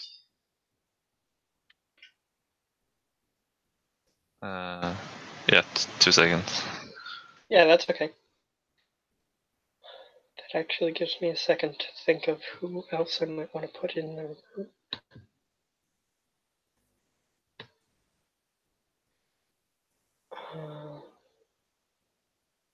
Lugus is obviously in the room. My map. Yeah, okay. Lugus is obviously in the room. Yeah, Also. Lugus, of course, I forgot. I'm just trying to put important people for themselves. And what was the Deep Gnome name again? Because I don't see it anywhere here. It should be here somewhere, but... Pretty sure it was Lady Adarin. Where's my Google document?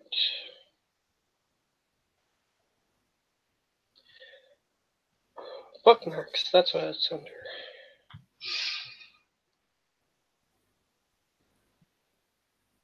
Yeah, I don't think I put it down anymore.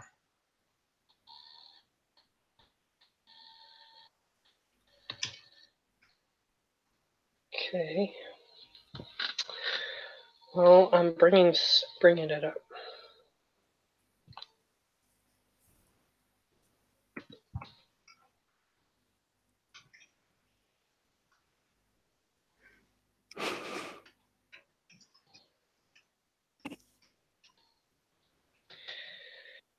Okay.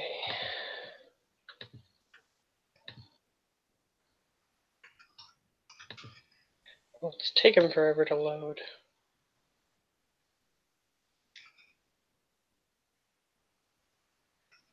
Well, patience is key, as they say. I suppose so.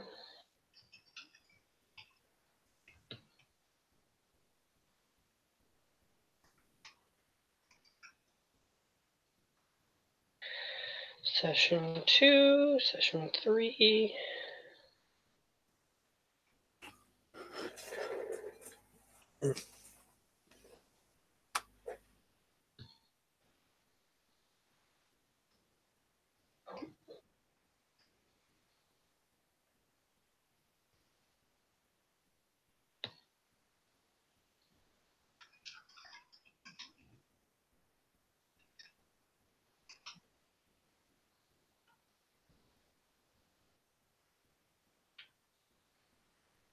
Howler.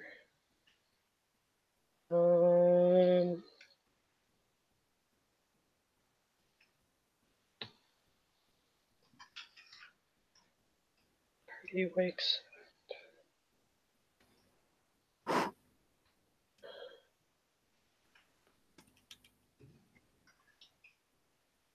Um.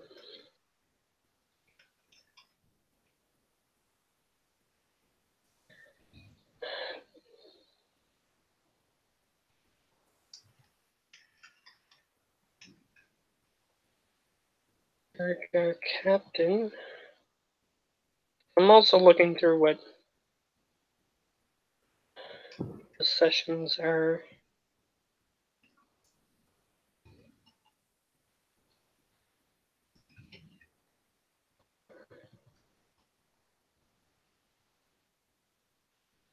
Looking for the one where you guys went.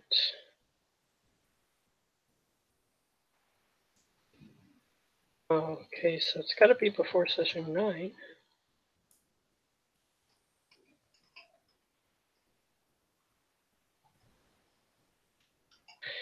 It says here Mistress Adara.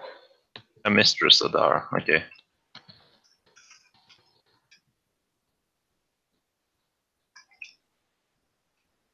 Yeah, sure. I suppose that would be everyone. Did you not add it to the character list? Oh, I don't, but I have now. So.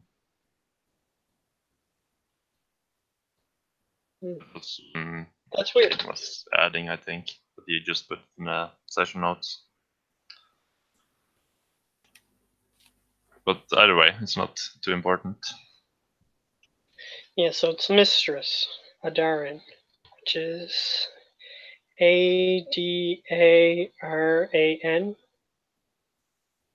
Yeah. Just so that way you're aware. Okay. So, those are the people that you needed to have there.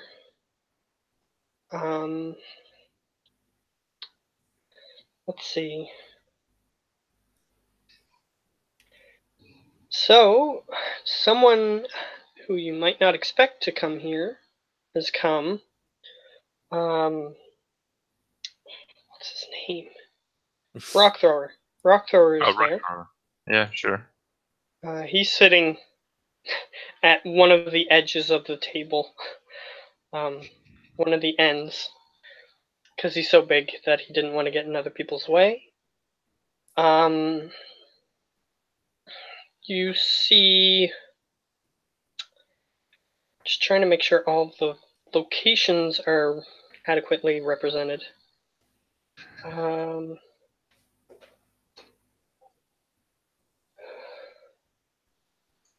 Yeah, there's somebody from there, I think. Yeah, that place isn't as important anyway. You see what looks like a priest, maybe, is also joined of Senna. He has obvious Senna markings. What race? Human. Let's see. He was the one who helped set up the memorial, if you remember that a long time ago. No, I don't. Oh yeah, I think, but I don't think Howler attended it. He did a memorial service for the fallen.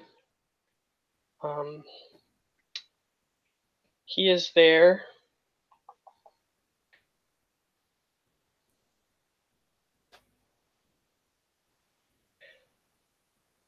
I'll give him a name, just so that way it's easier, so you can write it down. His name is Baxter. Baxter.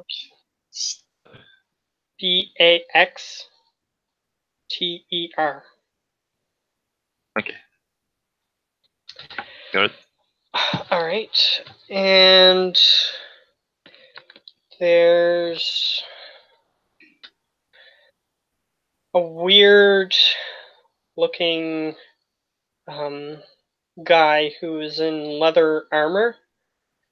However, he doesn't have any weapons or anything.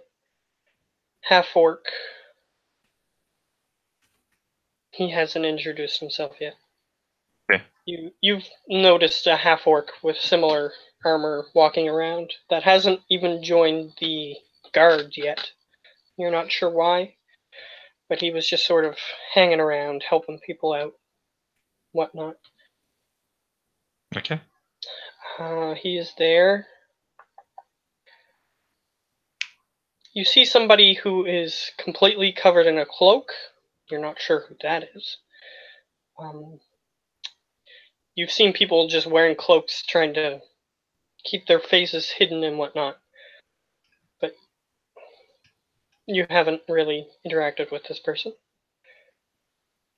And we have a representative from there. Yeah, and the other places are...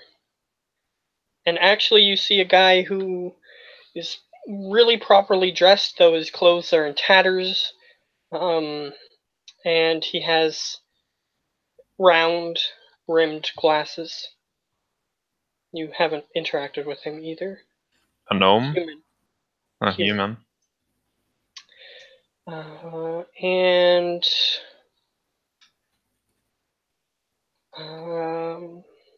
you see an overly decorated, clothed man. You assume he's a noble. He was one of the people who was stubbornly trying to drag a cart behind him as he arrived, and it had a bunch of stuff on it that you didn't really want to steal his stuff at least when you noticed him. You were busy doing something else. And but now as the leader here, it's my stuff. Either way, he's currently just sort of standing there, bejeweled. He's got like blue and red and yellow gems all over his body. And the Sphinx, is he there? He would be, however, the room is not big enough. He can't fit in the door. So he's at the door or something. He could be. Was there like a balcony in there? There's no balcony. I thought there was some kind of window towards outside. That's what I recall. No, this room has a door, and that's it. The rest is just lit up by torchlight, if anything. Okay. So that bejeweled man is there. And you can ask them their names or why they're want to be considered part of the council, if you want. Okay, so first off, I'll accept the people up there. I'll even accept Rockthrower, even though I wasn't planning on having him on the council. I'll easily agree to Baxter, the priest of Senna, to let them have something to say, but I'll go over to the half-orc and I'll ask him who he is. The half-orc, he goes, I'm Kawn. K-A-W-N. Kawn. And what's your purpose here? Who are you representing? Well, I come from the Battlelands Border Guard. Battlelands Border Guard. Have I heard of that before? If you look at the map on the table, he is currently pointing to it. Oh, okay. It's that border. Yeah. Okay. I'll bring it up on the screen just so for future reference. If anybody's watching, they will know. Whoops, that's not what I want. That's him. No, he's talking about this area. Yeah. On the map, and he's talking specifically about these walls.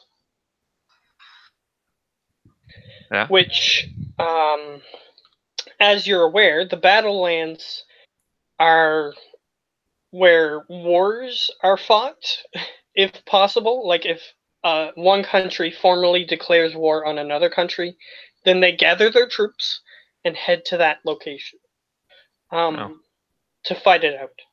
There's lots of undead there, which is why it has two border walls, kind of like the Black Gate from Mordor.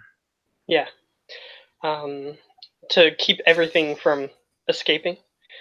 So the border guards, there's large border walls, kind of like the border wall of Mordor.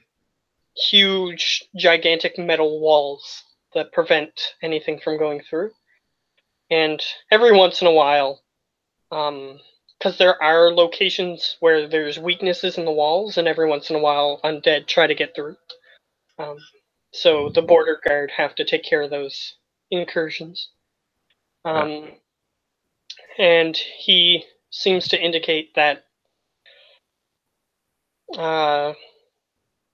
he could help with the defense of this location, considering he has some experience with defending locations.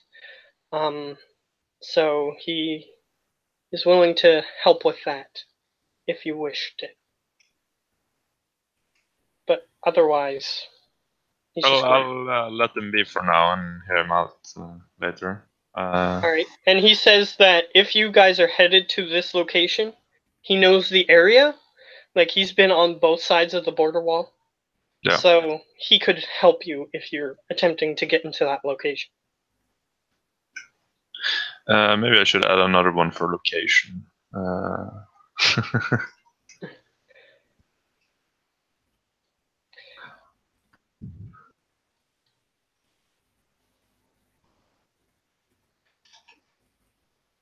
Okay.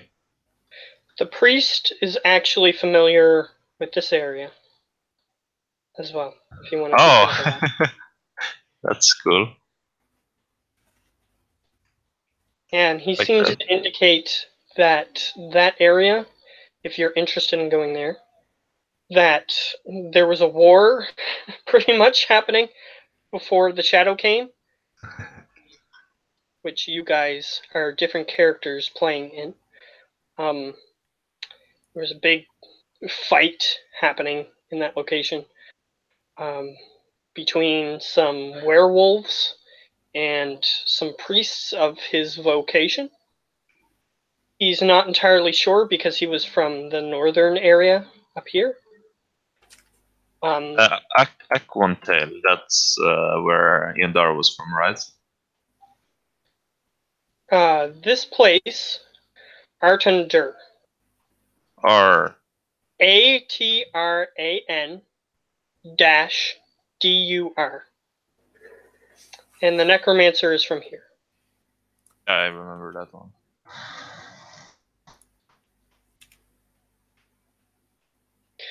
And as you're well aware, the Mossbeard is from here. Yeah. Jaden's from there. You're from there. Who else do we have here? You're not sure where Rockthrower's from. You just know that he was with an enclave of giants that use an order of a hierarchy of classes called the Ordning, which is actually in the books. Yeah. If you look at the monster manual where they list stuff about giants, you can find out the information about the Ordning there. Yeah. So I think that's. I think that's it. Rayford and. You don't know where. Yeah. Okay. Rayford is from. Lugus, I don't think I know either. Lugus is actually from this location here. He's from the Ukarid. He claims that he used to live here over a couple thousand years ago, and there used to be a thriving civilization here. And he also claims that this entire area was ice covered at one point. But now there's a forest here. Yeah. So I suppose that's it. I'll walk over to the cloak person I don't recognize. Alright, so before we get to there, Okay. since each person is introducing where they're from, Rayford claims to be from here, and every once in a while they would travel up here into the town. Steam-filled wastes. Okay. So he knows a little bit about this area, as well as Fizzleboom, but Fizzleboom isn't on this council at the moment. Although Fizzleboom was more familiar with one building in that location. Yeah, but either like he will keep in touch if it comes to the shifting planes, but I suppose he's just trying to be the doctor or something. He's trying to do something, you're not sure what. Yeah, whatever he's doing, I'm sure it's fine. I hope he makes more bombs, is what I'm thinking. Yeah. So you go to the cloak figure. What do you say? And who are you? Huh? Okay, Giovanni, if you don't mind muting yourself if you're going to be talking with somebody. Okay. Yeah, it is. I'll ask him who he is. He lifts his cloak or the hood of his cloak just a little bit so that way you can see. His face is of the race of sea elves, which before all this happened, sea elves were in the process of starting to be marginalized due to the fact that they were unprovokedly, at least according to the newspapers, were unprovokedly attacking Rubold. And you asked him who he was? Yeah. Okay. He lifts his hood, and I'm just going to pull up. Should have already done this. I'm just going to pull up a proper name for him.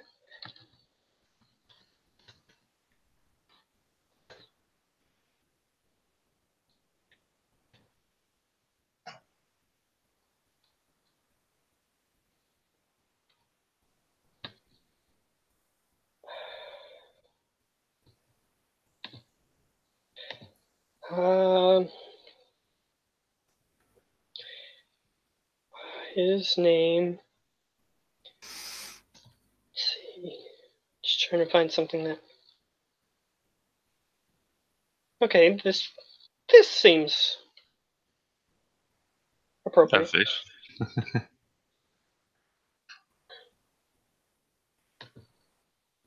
I'm gonna throw it in the Google thing.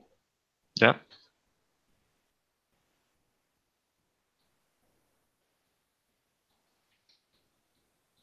His name is Kyun. Okay. Quyinn.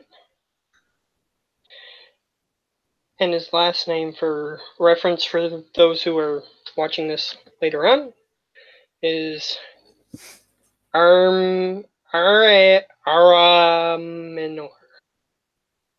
Armenor. There we go. Armenor. And I'll ask him who he represents. Alright. He says, I lived in the city of Aquinball.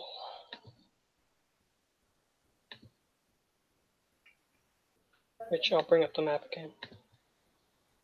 It's the one west of the Aquan Sea and north about half of it, and west on land, right? It's right Aquan. Yeah.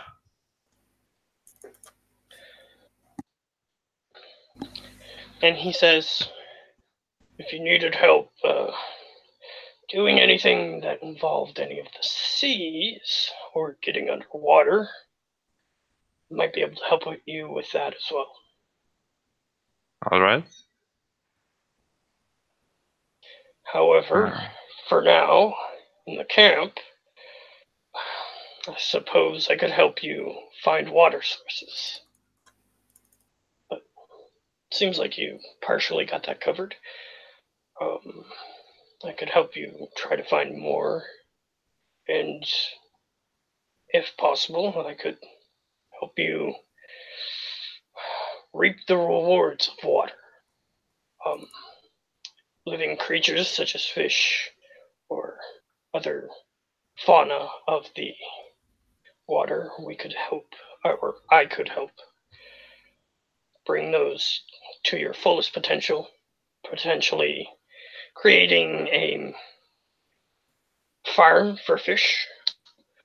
And he goes on to describe, basically he wants to build a vat. Yeah, we can trap fish and stuff. That you can maybe breed fish in. Kind of like a fish farm. Oh, yeah. And if you could catch them alive, or you could find people who are skilled at fishing that don't necessarily kill the fish when they catch them, you could bring them back there and try to start breeding them if you wanted to. Well, that could work, yeah. It's just a suggestion, and I heard that there was a meeting, so I thought I'd bring it up. Yeah. I'll look over towards the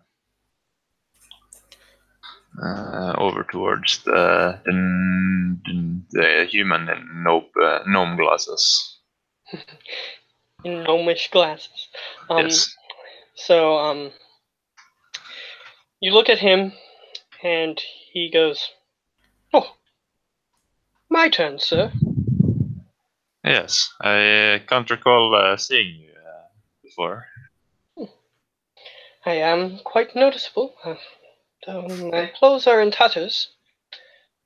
Well, I suppose there are a few people around here I could ask about getting these fixed. I suppose I should try that.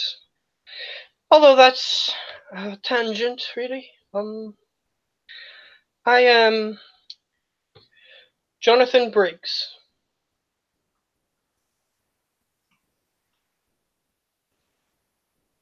Briggs. Riggs.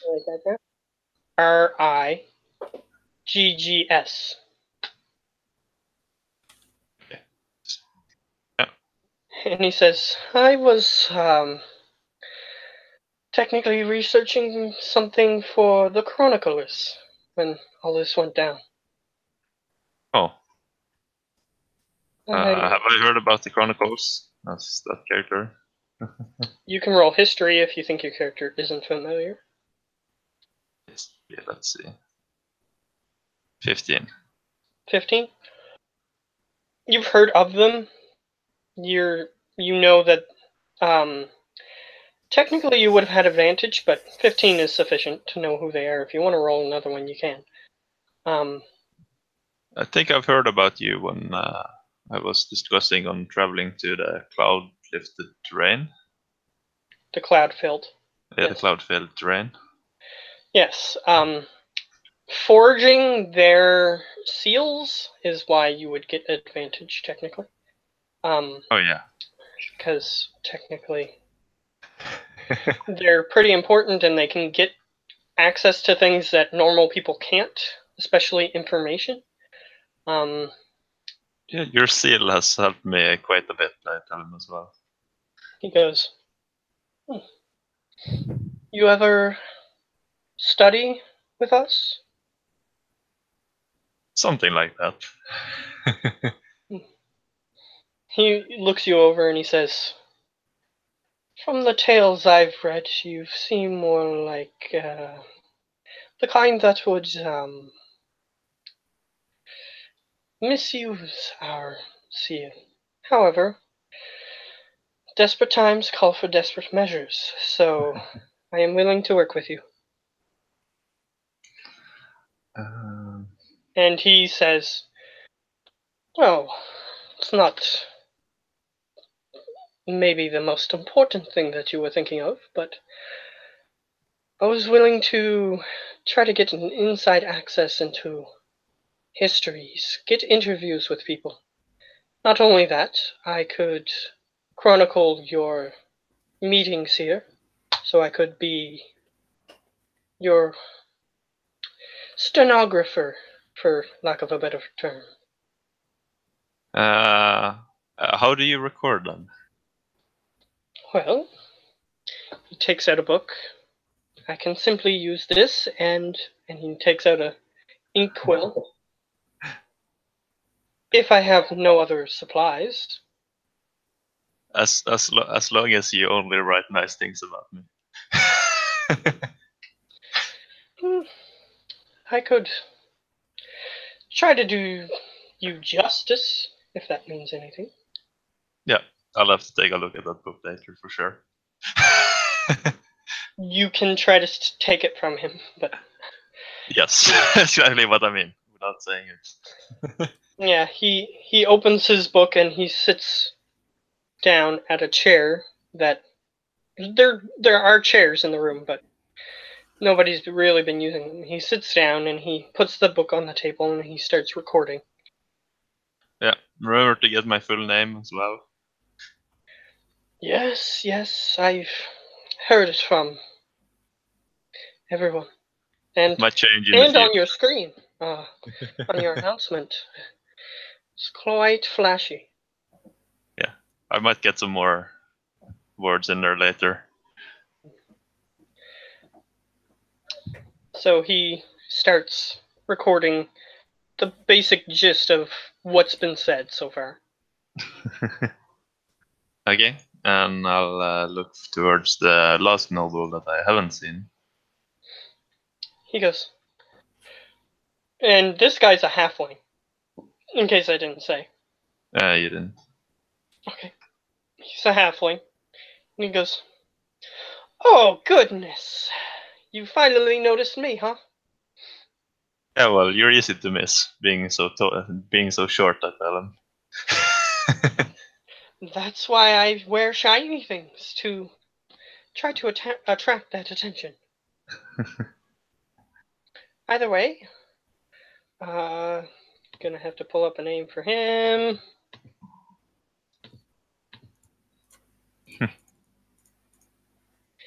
Let's see.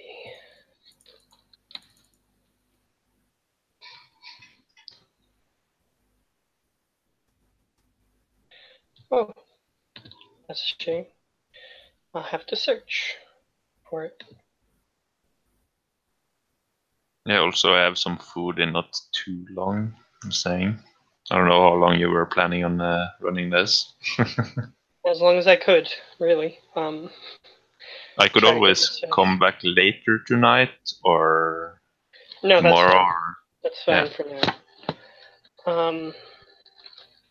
Let's see. Yeah, it's just I'm not at home, so it's not my normal spare time. Yeah.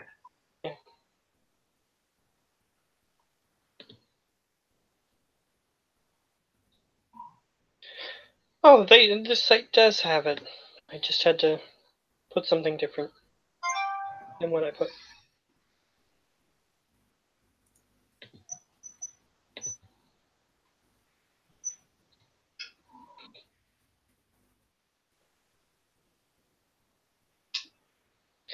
All right. What are those? There. I'm looking for. For some reason, my thing is laggy.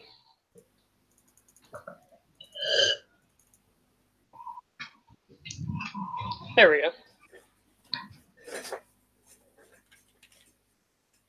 go. This one is overly perfect, I guess, for what I was going for. Zalbul. Zalbul. Yeah. He goes, I am Zalbul. So, you have questions for me? Yes, I'm wondering what you're doing here. Well, we don't sell clothes, if that's what you're looking for. He goes, he looks at everybody and see how rough looking most of them are, and he goes, I can see that. I'm actually looking quite fancy because I got those fancy clothes from. Yeah, you look all right, but not everybody here does. He goes, so, I could help you deal with. Well, I can help with trade if there was any, though. I've already traded quite a few bits. Oh, really? Yeah, the gnomes on the ground, and I point towards them. All right. He looks over to Mistress Adarhin, and he goes, and he waves, and he goes, I'll need to talk to you later. And she goes, not so sure I want to talk to you, but okay. And he goes, yeah. He thinks he did good. But either way, he goes, yes, I could help you with that. But otherwise, I can help you identify goods that you take in. It's a special skill of mine. And he winks. All right. Tell me what this is, and I hand him a potion. All right. Do you have it already identified? Yeah, it's potion of water elemental. All right. He grabs it. He goes, and his eyes sort of roll back into his head, and then a separate iris appears, and he goes, like it rolls so far back that another iris is there somehow, and he goes, potion of, wow, this one's custom. Where did you get this? Oh, I'm quite rich, and I take it back. All right, and he goes, has something to do with water elementals, by the way. Summoning, maybe? Oh, so you're not that good. It lets you turn into one. Oh, really? Well, it was custom, and his eyes roll back, and he goes, it's just an ability I have. Yeah, he did not manage to impress me. But he goes, most of the normally named ones, I can read them perfectly. And he goes, Yeah, does well, we anybody have. else have a magical item needing identified? Look, or Jaden does it too. Alright. Doesn't Jaden... Jaden have identify? I think he has it, doesn't he? Yes, he does. Yeah. And Jaden goes, well, if you use the spell, it's a little bit more accurate. And he goes, oh, you use a spell? Ah, well, I just use it naturally.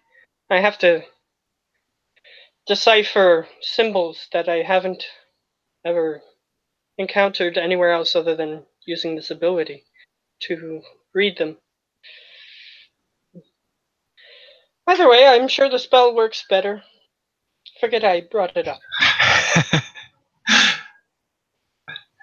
Howler is, of course. Though Jaden says, I'll talk to you later. Perhaps we can make some arrangement. He goes, oh, alright.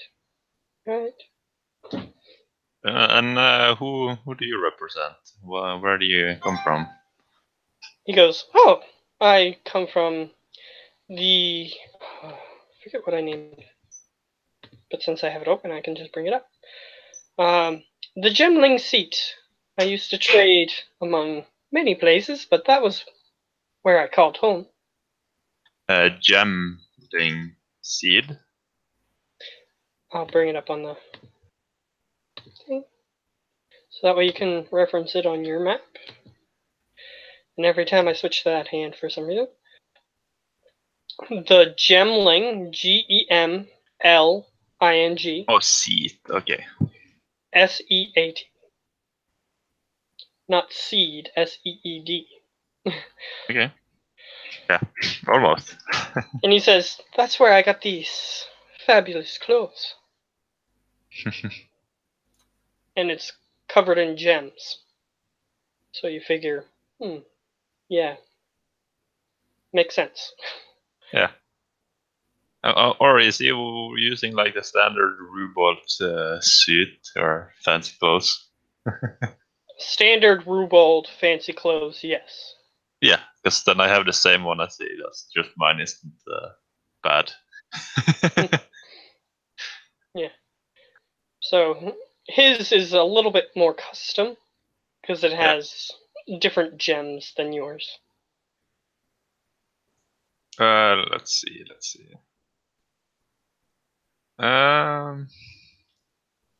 You can ask Rockthrower why he's even here, if you want. Yeah, sure. I'll ask Rooktor now. Why are you here? He goes, me want go to home. And where's home? Safe. And he sort of lumbers over on your side of the table, and then he points his very long, clawed fingernail to this location. Locardia. Mm-hmm. And the Sphinx. So, like, where is he for wanting us to go? You can send somebody to try to get information from him, but he's not in the room. Okay, but either way, I think I'll just, after I've talked to them, I'll get up and we'll have the meeting started. And I think that's where I should live because my food's getting cold. Okay. Just so you know, I'll bring up two things. Locardia has the ordning, which giant and any giants are classified under the ordning. Though trolls tend to be on a super low rung, even compared to like hill giants. They're under those. So he's pretty low on the ordning. Onis are considered super low unless if they obey, then they can get higher. And any other creature that's considered a giant can also be classed under the ordning. So 2 characters that you are familiar with are also part of it. And the Sphinx, just to help you out with that, the Sphinx indicates that he is from over here. Where? The wind buffled crags. Yes. Apparently there is a temple underneath because the whole place is a barren wasteland. There's a temple hidden underneath, and it's a pretty large complex where he would protect treasures that are being held underneath there. And he has no idea what's going on there. So I guess that's where we'll end. Yeah. So I'll see you